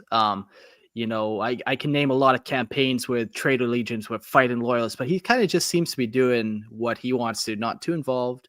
And every time he does get involved, it's like he's sacrificing Porto Rabo, killing Ferrus Manus. So you're like, yeah, fucking on Lorgar, you know. Just does what he wants, man. Let the man be. Yeah, and it doesn't matter if you're a traitor side or the loyalist side. Like, look, Fulgrim's playing his own game. Yeah. Fulgrim, now fully aware of his power and purpose, pledged himself to Horus once more, his pride shining brighter than ever. The Emperor's children would see the siege of Terra through to its bitter end. As the final stages of the Solar War unfolded, Fulgrim took his place aboard his flagship, the Pride of the Emperor, as part of the mighty traitor fleet moving to claim the throne world. His presence like a beacon of pride and ruin that would herald the ultimate destruction of the Imperium. Yeah. So other than for the drop site massacre, yeah, him and his legion really didn't do anything decisive during the Horus Heresy. Yeah. And his legion is like just running off, they're fighting loyalists, but they're just like kind of doing their own thing with it. They're not like a united front or doing like tactical decisions. Like, they're just, again, their minds are so warped and like pleasure seeking that just like whatever catches their fancy in the moment, they go after. I mean, with the kind of Yeah. crap that Fulgrim has done, especially to like Perturabo, who I know when we get to him, you can easily say he hard carried the heresy, like, and then just like basically doing what he wants to Lorgar is like this is causing more problems to the traders than it Yeah. logistically needs to. So You're not helping here, Fulgrim. mm-hmm. But he does show up in time for the siege of Terra, so let's read about that.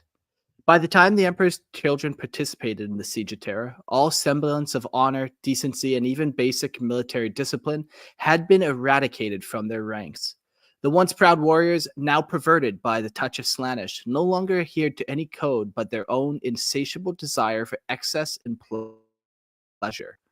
As the siege began, Fulgrim, proud and decadent, chose to hold back, preferring instead to amuse himself with the volatile fury of Angron, Primarch of the World Eaters, and the Demon Prince of Khorne. Fulgrim would prod and provoke his brother, delighted in the chaos he caused, all the while requesting that Horus unleash him upon the defenseless walls of Terra. The perfect embodiment of arrogance and hedonism, Fulgrim's greatest pleasure was to watch the world burn at his whims. At last, Fulgrim commanded a direct assault on the southeastern region of the Imperial Palace's outer walls. Yet, even in the midst of his legion's might, he was halted by the Emperor's psychic shield, an impenetrable barrier that denied demons and war penalties entry into the Imperial Palace itself. Undeterred, Fulgrim mocked Perturabo for his refusal to embrace the delights that chaos and other opportunities it offered. All the while, the other traitor legions battered against the gates of the palace. The Emperor's children, however, were not so interested in the art of warfare. They descended upon Terra's defenseless citizenry, a vile orgy of murder, torture, and self-gratification, indulging their every whim without restraint. The battlefield became their playground, not for contest, but for perverse pleasure, capturing prisoners solely for amusement and grotesque rituals. Yikes. Fulgrim's more tactical nature, however, was soon called upon by his brothers. Ezekiel Abaddon, first captain of the Sons of Horus, convinced the Emperor's children's Lord Commander Eidolon to pursue Fulgrim to lead a full assault on the Saturnine Gate of the Imperial Palace's inner sanctum, in an attempt to breach the gates and bring the siege to a swift conclusion. While the palace's defenders struggled to repulse Fulgrim's advance, Abaddon's intended to exploit a secret passage under the Saturnine Gate, leading a secondary force to strike at the Loyalists' rear. Though the plan was a complex one, Fulgrim's arrogance could not be tempered, and he chose to lead the charge in his original mortal form, rather than using his true serpentine demon shape. It's cool at this point he can switch it on and off, kinda. He still kind of has this control. When Fulgrim clashed with the Imperial Fist defending the Saturnine Gate, his demonic might tore through the Astartes with ease. But it was in his duel with Sigismund, the first captain of the Imperial Fist, that Fulgrim was briefly impressed. Despite Sigismund's martial prowess, Fulgrim's demonic power eventually overpowered him. Just as Fulgrim prepared to strike down his foe, Rogal Dorn, the stoic Primarch of the Imperial Fist, entered the fray. The two Primarchs engaged in an epic battle, with Fulgrim taunting Dorn with every word, every move, seeking to break his legendary composure. Dorn, unshakable and silent, repelled every strike Fulgrim made. For a brief moment, it appeared as if Dorn might gain the upper hand with a devastating counter. Dorn impaled Fulgrim and bowed at the blow seemingly mortal. Yet Fulgrim, the ever embodiment of perfection, simply laughed at the pain. The wound healed almost instantly, his demonic nature rendering him invulnerable. He revealed in his immortality, declared that he was a demon. He could never be slain. But in that moment, in arrogant glee, Fulgrim was struck by the realization that Abaddon's assault beneath the Saturnine Gate had failed, dooming their chances to breach the Imperial Palace's defenses. Displeased with the failure and uninterested in the battle that he knew would lead to nothing but defeat, Fulgrim abandoned the fight altogether, his focus now drifting to a more pleasurable distractions. This is a crazy little battle between Rogal Dorn and him. Rogal Dorn is able to get the upper hand and even kind of make it worth or not worth Fulgrim's while to keep up the assault. Like, I don't think he knew he couldn't do it. That speaks to two crazy things about the Imperial Fist. One, that Sigismund actually impressed the Primarch with his martial ability, and Sigismund is like the best warrior Astartes of all the legions. Like he's on a whole other planet of skill. And then, like you said, Mark, that like Dorn was able to challenge Fulgrim even as a demon. Also speaks to how good Dorn is. Mm-hmm. Before departing, however, he left Dorn with a parting gift. Summoning his elite Phoenix Guard, led by Eidolon, Fulgrim orchestrated an ill-fated assassination attempt on his brother.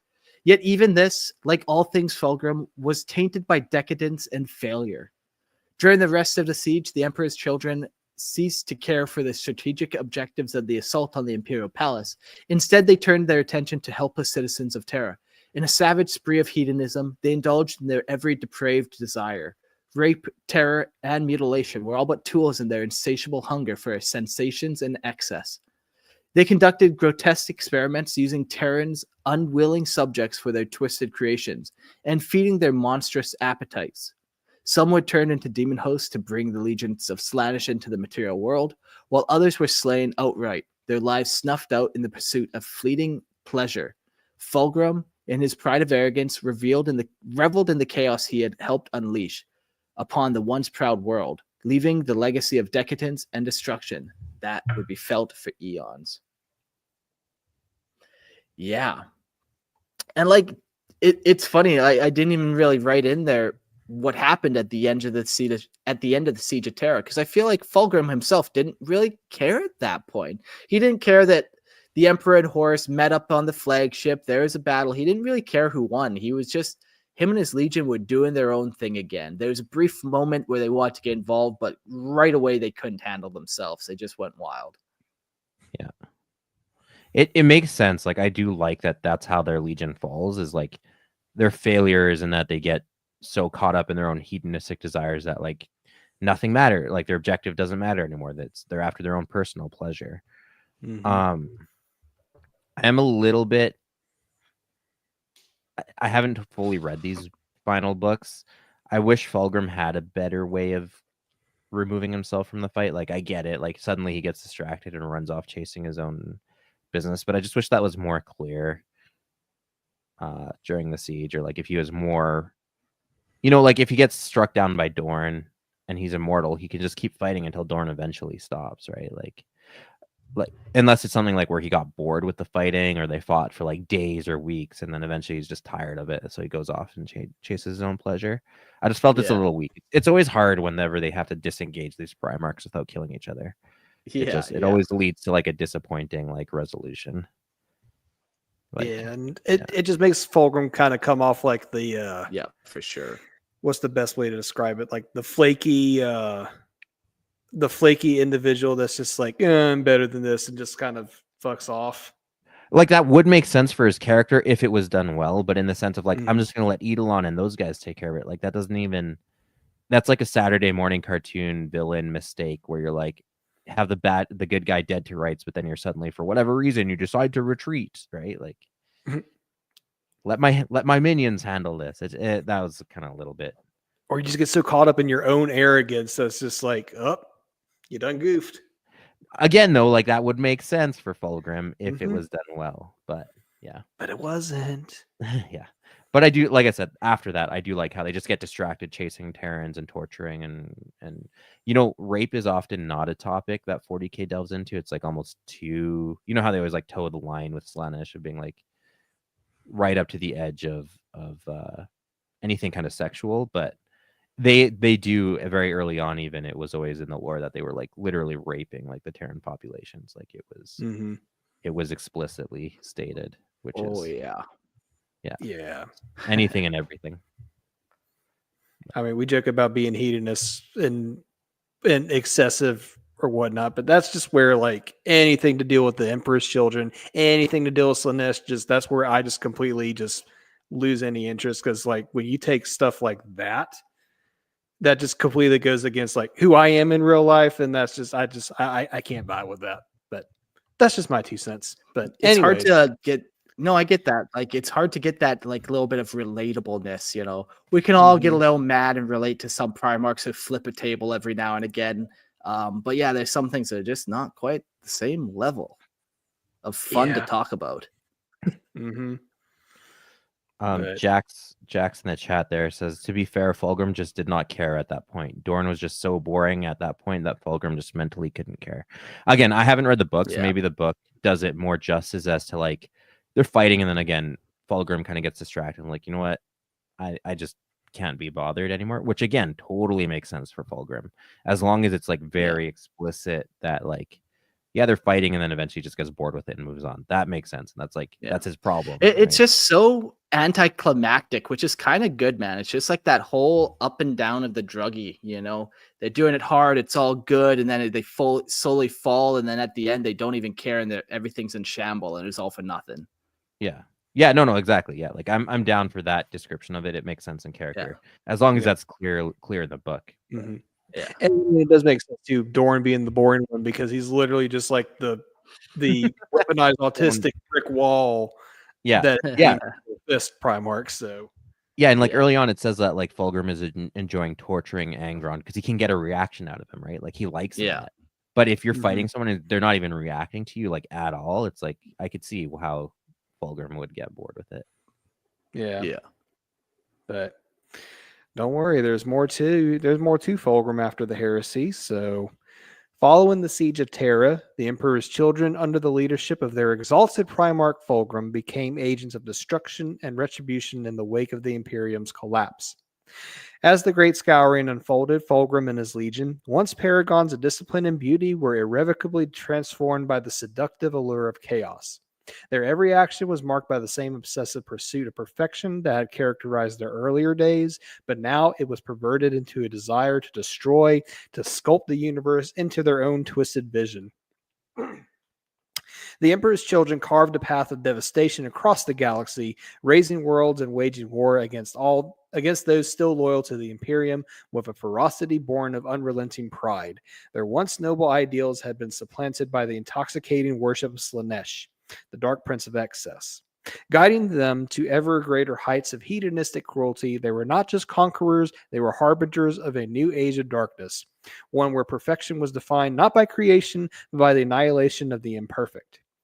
As the years passed, the Emperor's children descended further into the madness, their once pristine ranks now fractured by the seductive whispers of chaos. Fulgrim himself transformed into a demon prince, led his sons on a series of brutal crusades, ravaging worlds with ruthless efficiency, yet also indulging in their newfound passions. The galaxy became their playground, a place where beauty, decadence, and violence intertwined in a dance of wanton destruction. The Emperor's children were no longer bound by the constraints of honor or duty. Their loyalty lay only with Slaanesh, their Primarch, now a figure of godlike power, basking in the worship of his followers. As they sought out ever greater pleasures, their legion fractured further, with different war bands vying for control and supremacy, each led by those who sought to outdo one another in their devotion to the Dark Prince. And yet, despite this descent into chaos, Fulgrim remained an unshakable force. His pride, once that of a noble leader, now a terrifying and charismatic presence that inspired both fear and admiration.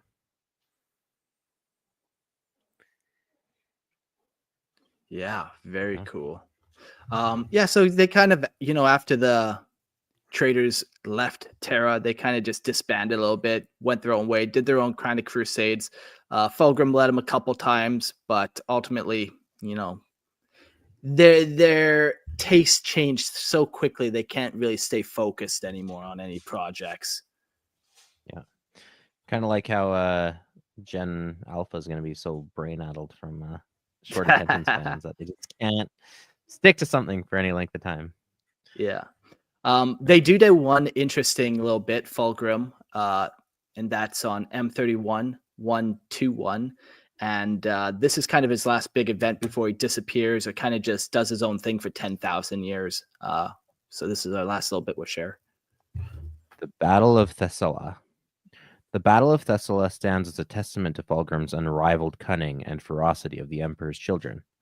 This pivotal conflict occurred in 121 M31 during the Great Scouring, when the Imperium sought to avenge its shattered glory and bring an end to the chaos that had been wrought by their traitorous brother. Driven by a seething determination, Primarch Rebelt Guilliman orchestrated an ambitious pursuit to finally bring Fulgrim to justice. His fleet, a formidable force composed of his Ultramarines chapter and 6 of his successor chapters, relentlessly hunted the corrupted traitors across the stars. For a time, it seemed as though Guilliman's objective was within his grasp. His fleet tracked Fulgrim to Zolko, where a bloody clash ensued. Yet the traitors escaped and proved to be a mere ruse, a masterstroke of deception that would lead the loyalists into a deadly trap. As Guilliman's forces neared the world of Thessaly, Fulgrim's Emperor's Children's fleet, fresh from their ambush, trapped the loyalists between them and the planet's defenses. A ferocious battle ensued, with Guilliman's flagship, the Gauntlet of Power, engaging Fulgrim's Pride of the Emperor. A decisive barrage from the Gauntlet tore through the Pride's void shield, offering a brief opening for Guilliman. Leading a strike force of 100 Ultramarines and elite units from the successor chapters, Guilliman initiated a desperate teleportation strike against the Pride of the Emperor in a bid to seize victory. Yeah, this is a cool time too during the Great Scouring. You know, the Horus Heresy's been won. The Imperium did win that war, and now you get this aftermath where the traitors are still harassing you at every angle, or you hear rumors of them over there, and you're like, we got to go fuck those guys up before they do something awful. And you get this cool battle where, you know, there's still these mythic Primarchs in the universe doing things, and they happen to meet each other. Yeah, and in this case, Guilliman's like actively hunting. Like he hears rumors, oh, Fulgrim's in this sector. Oh, he's over here now. He's like trying to hunt them specifically. And there's echoes too of this, like boarding the flagship of the Emperor, boarding the flagship with Horus too. Yeah, it's like a desperate gambit. Upon boarding the Pride, Guilliman advanced with his Suzerain and Victorious. 50 warriors from the first company led by Captain Andros, and 50 from the second company under Captain Thiel. Their mission was clear: confront Fulgrim. However, as Guilliman's forces made their way through the triumphal way, they encountered resistance. The chapter master Ludon and Corvo reported heavy opposition from the Emperor's children as they fought to disable the Pride of the Emperor. Guilliman, unwilling to risk his fleet, made the fateful decision to confront Fulgrim alone in the Heliopolis, hoping to distract his brother long enough to cripple the traitor's flagship. Andros and Thiel, ever the loyal captains, protested vehemently, sensing the pride that fueled Guilliman's decision. They accused him of seeking personal vengeance rather than strategic advantage. Yet Guilliman, unwavering, assured them that if the fight turned against him, he would call upon their aid. Thus, with great resolve, Guilliman entered the Heliopolis, where he would soon be confronted by Fulgrim himself. The two brothers, once united in purpose, now stood as bitter enemies.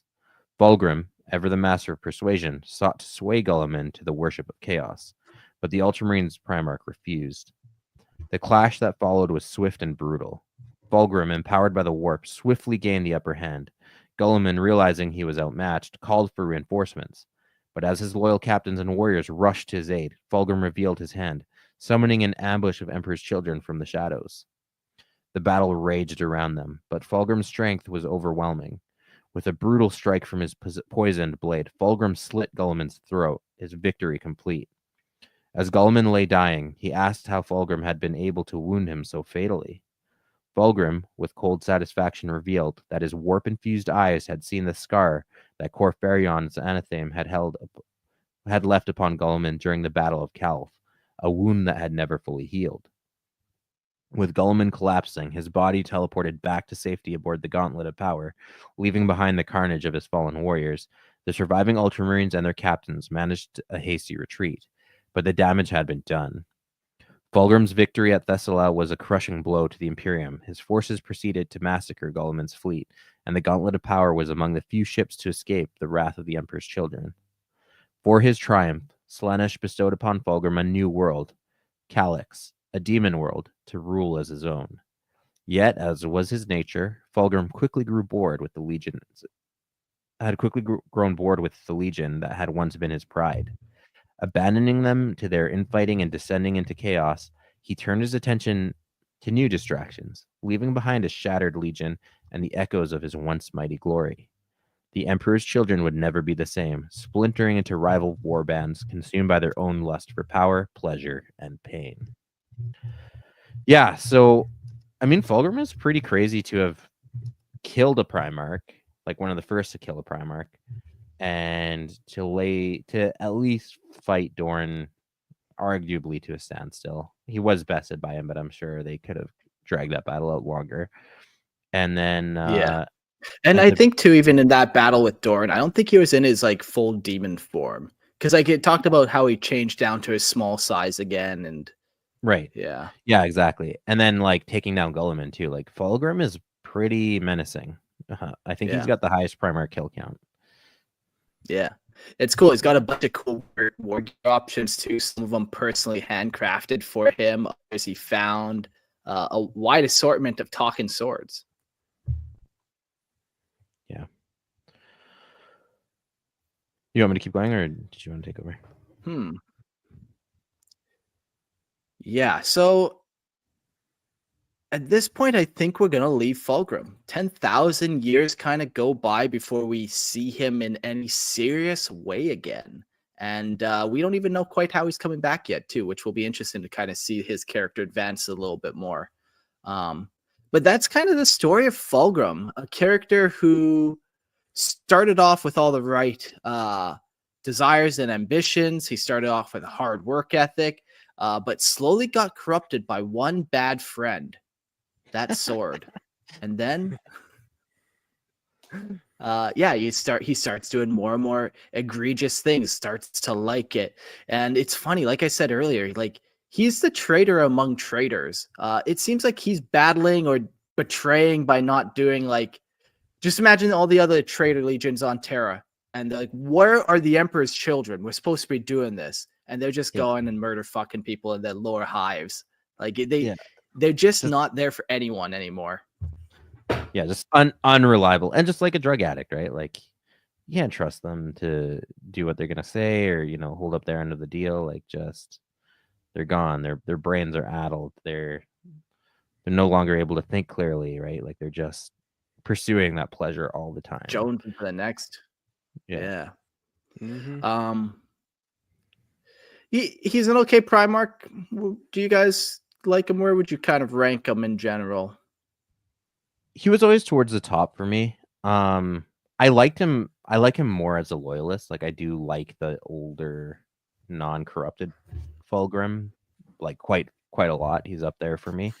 But I struggle. The biggest complaints I have about him during the Horus Heresy and kind of this section that we went through of his life is that whole flip-flopping of being possessed. I always felt that was really, and like that kind of happened for us as we read through the books as they were being released. So it's kind of like, yeah, he's possessed, but then no, he's not. Then yes, he is. And there was always this like back and forth.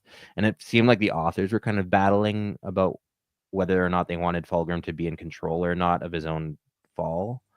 And I always thought it was a weak cop out to have him be possessed instead of making like bad decisions himself. I never liked that aspect of it. I want like, I like a good fallen hero story. I love a good fallen hero story, like Anakin, Darth Vader. Love that. 10 out of 10. And I want that to be like their fall. It needs to be the hero's fall. It can't just be like the devil made me do it. That seems like such a cheap cop out. Yeah. That's some fair criticism. Like,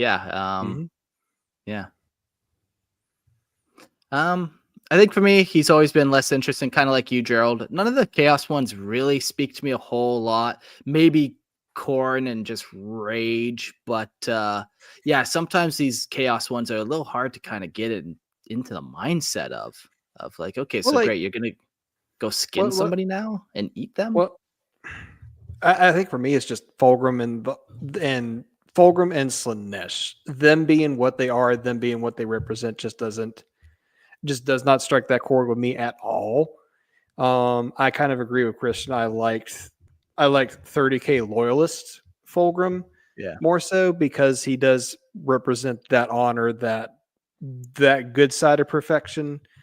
But once he drank the demon sword Kool-Aid, it was just and then all the stuff he does after that is just I lost my interest in him. Nope. But like the other trader Primarchs, like Perturabo, I know when we go over him, like when we go over him, like there's some stuff you can sympathize. Magnus, Yeah, there's yeah. stuff you can sympathize, even though he did a lot of stuff wrong. Rayway. Yeah. But yeah, so like there's some stuff that you can sympathize with some of these other trader Primarchs. I don't feel that way with Fulgrim too much. I hate to say it, but so maybe I'm telling on myself. I feel like Fulgrim is actually the most relatable in the sense of like the way I see the way our society is set up, and decadence is such an easy trap. Comfort is an easy trap to fall into, that I wonder if like Slaanesh would be like, at least for North America, like the god of North America. Like most people don't even realize it in themselves when they're falling into that, like, either pride and arrogance or into that like hedonism of like, I am going to sleep in today and be lazy, or I'm going to do the thing that I want to do that makes me feel good at the expense of the things I have to do or I should do to better my life, or, make a better society for other people. Like, I do think it's the most relatable because we live in it all the time. And I wonder if that's where people's blind spot is. There's like, oh yeah, I'm not a drug-fueled sex orgy kind of guy, but that's not all that Slaanesh is about, right? Slaanesh is I only about, do like, that on the weekends. right, exactly. Like Slaanesh is about more than just that. Excess. And but it's the most memeable part of Slaanesh that always is brought up in the community. So that's where a lot of the meme lore comes in. And Mark hates that term, but no, absolutely. I agree. Like, and that stuff does exist. I don't want to pretend it doesn't. But also I think the hedonism is a very easy mindset for people to fall into. Comfort, maybe I will. True. Yeah. So that's my $1.25 opinion on that. Ooh, valuable. I like it. It really called me to check myself there. What luxuries am I taking for granted over here? In the jungle by the ocean. Hedonism. Yeah. Cool. Well, I think that's that. We have time for a call, and I'll drop a link in the thing if somebody wants to call in. I should have done this sooner.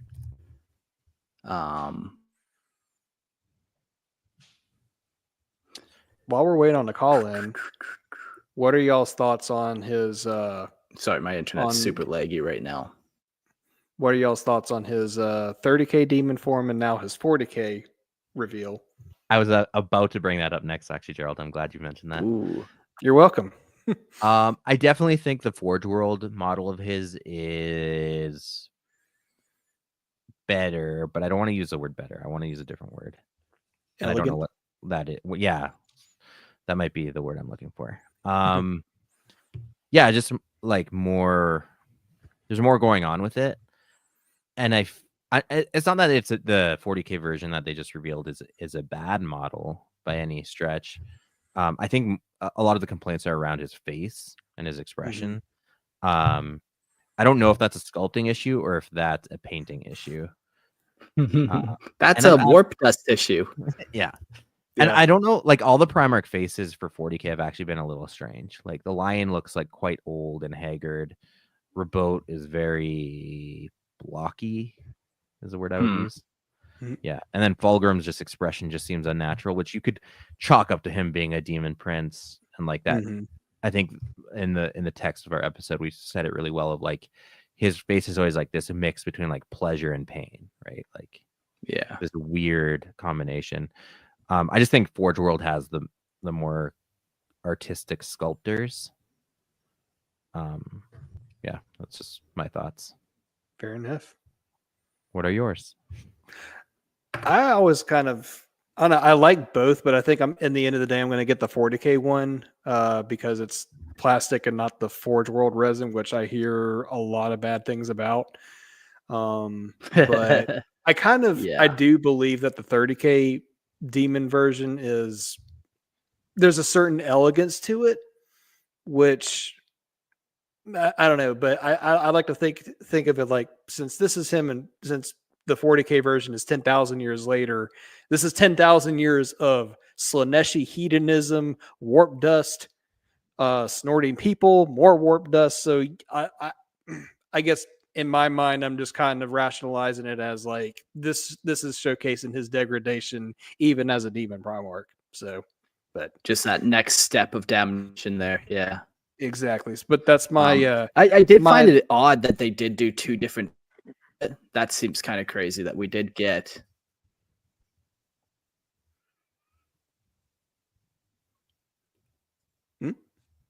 Yeah, you just kind of dropped your thought there. That's right. yeah. One thing I don't like between them is that there's a bit of an inconsistency, and like with Slaanesh and shapeshifting and whatever, you can explain it away, but the tail is very different between the models. Mhm. One is a lot more serpentine, while the other one's like a lot more, I don't know, like fleshy tentacles. Yeah, I think it's just like the corruption's even more. He's got more of his own shape, you know, his own darkness going on. I just don't like inconsistencies personally, but like if you can explain it, Makes sense. Whatever.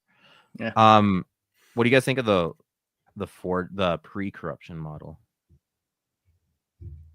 I like it. I think it fits the elegance. Now, granted, don't tell GW, but I got a third party version of it because I wasn't about to fork over $150 for it. And then his printed option actually came with like a mirror that you could fasten to his arms, or so he could look like he's just admiring himself in it. But yeah, Oh, pretty Okay, boy.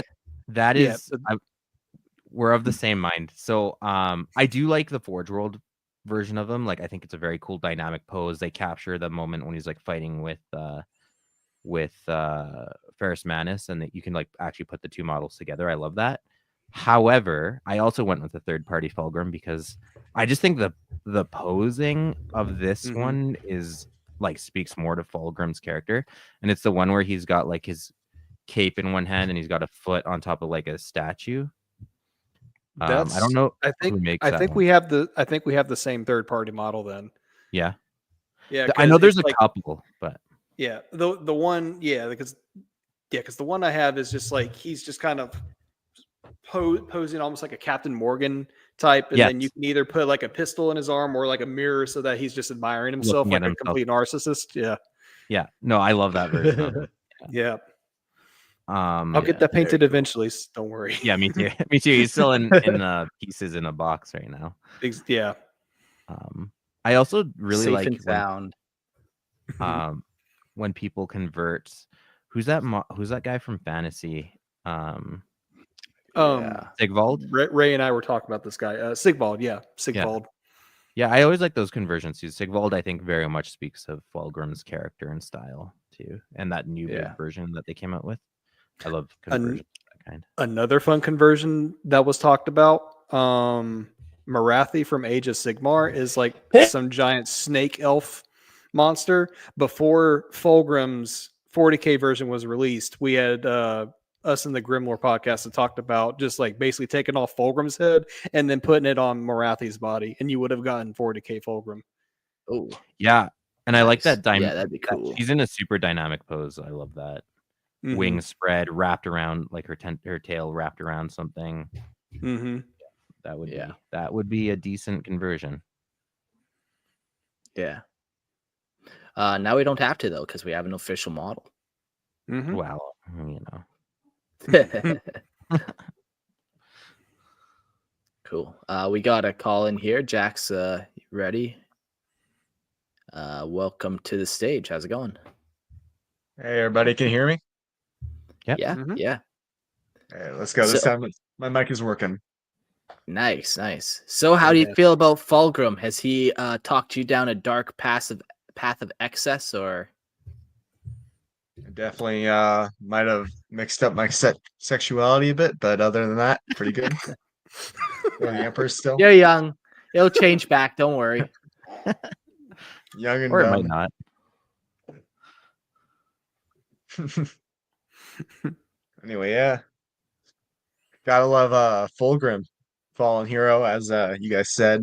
Always like gotta love like the guy who's like, oh, I shall do good, and then ends up doing sex and drugs. Just like Darth Vader. Just like Darth Vader, yes. I think that was somewhere in his story too. The sex for sure. We know Yeah. he was doing that. Well, yeah, Padme led him astray, man.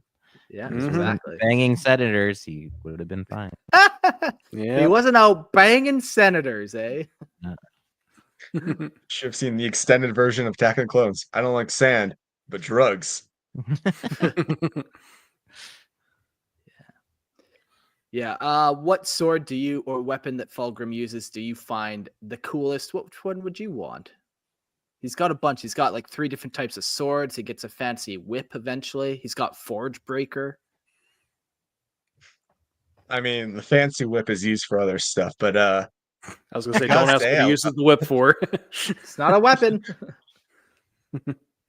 yeah, I was gotta say, the demon swords are always really cool. Like the one Grey Knight that uses it and just like has it on him as like at all times, but Yeah. always uses it as like a normal sword. It's like, oh, it's just so cool.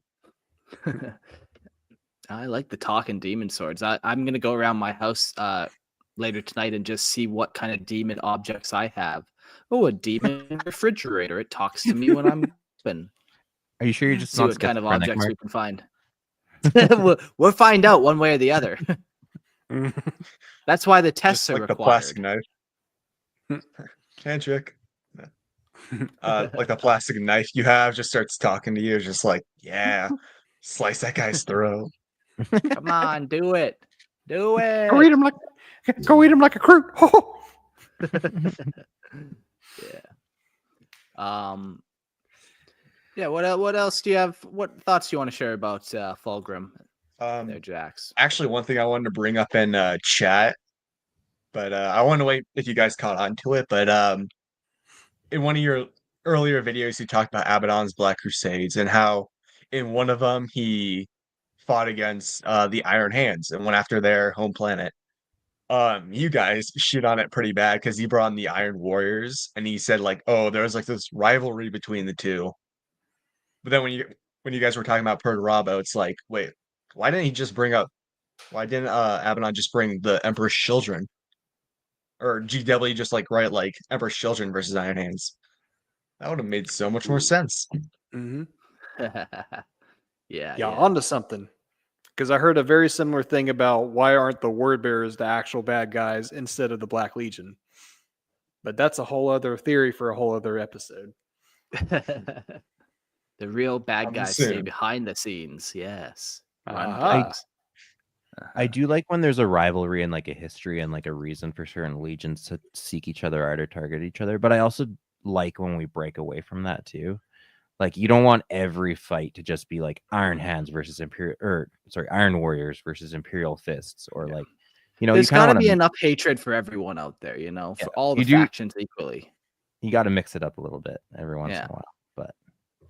But you're right, it does make sense. Like certain setups are like set up to be like specific rivalries, and then if you don't do anything with them, it's like, okay, well, that was again anticlimactic. So Where do you draw the line between overplaying that rivalry versus like completely missing the mark on it?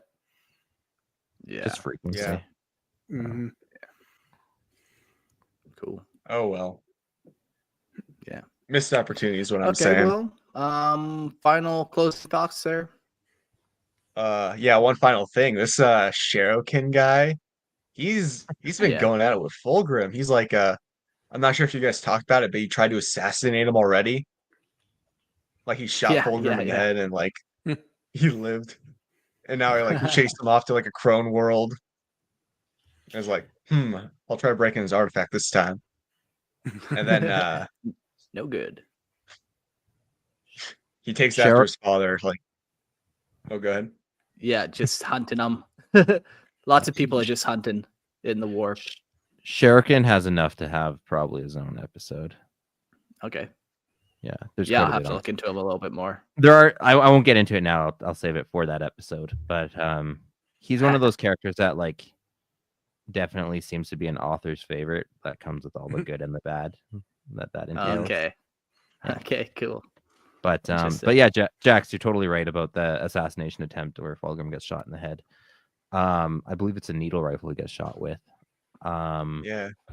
that part always irked me. Not that he was successful in his assassination attempt, but that like it didn't kill him or even have any kind of repercussions. And Primarchs are so all over the map with this of like what damage they can sustain that's lethal and what they can sustain that they survive.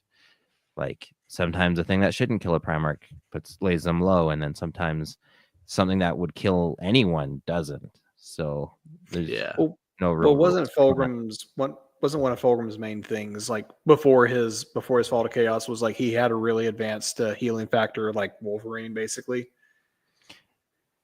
Yeah, that was after he turned into a demon, I believe. Now I could have swore there was something even before that where I like he Gerald's... had an advanced healing factor. I mean, all Primarchs do. Like they always talk about like how instantly their wound looks like it's healing.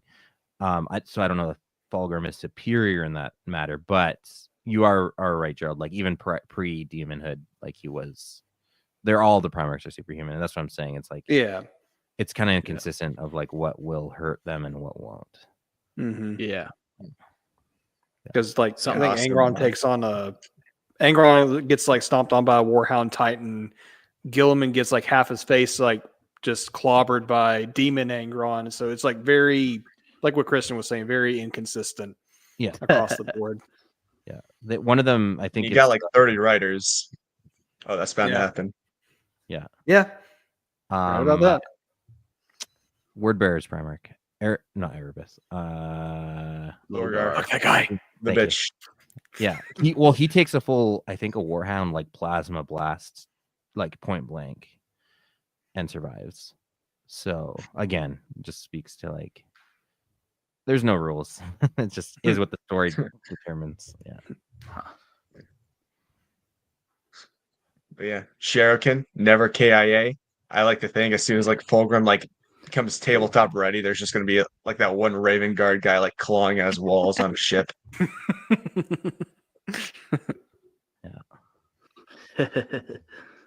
Yeah. Cool. Well, thanks, Jax, for calling in. See you on the next one. Have a good one, guys. Have a good night.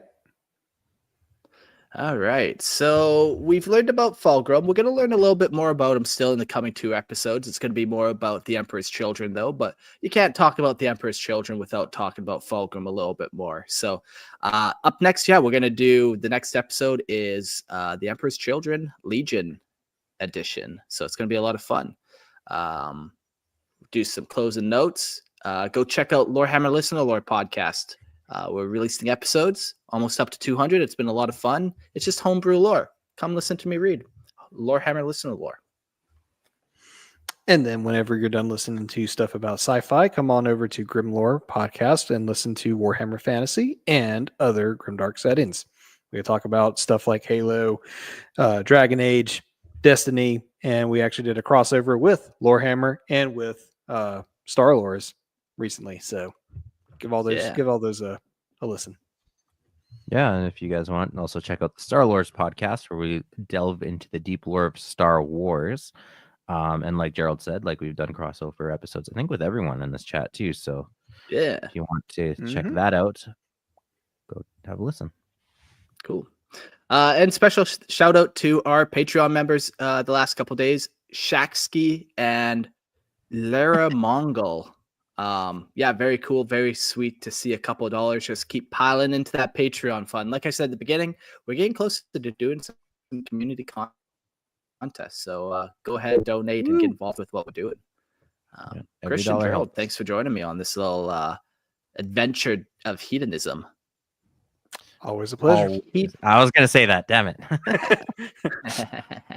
could do the Chick-fil-A response. My pleasure. My pleasure. Always a pleasure. My pleasure. Yeah. My pleasure to serve your pleasure. This is Slaanesh. We got to end this off with, oh my. Oh my.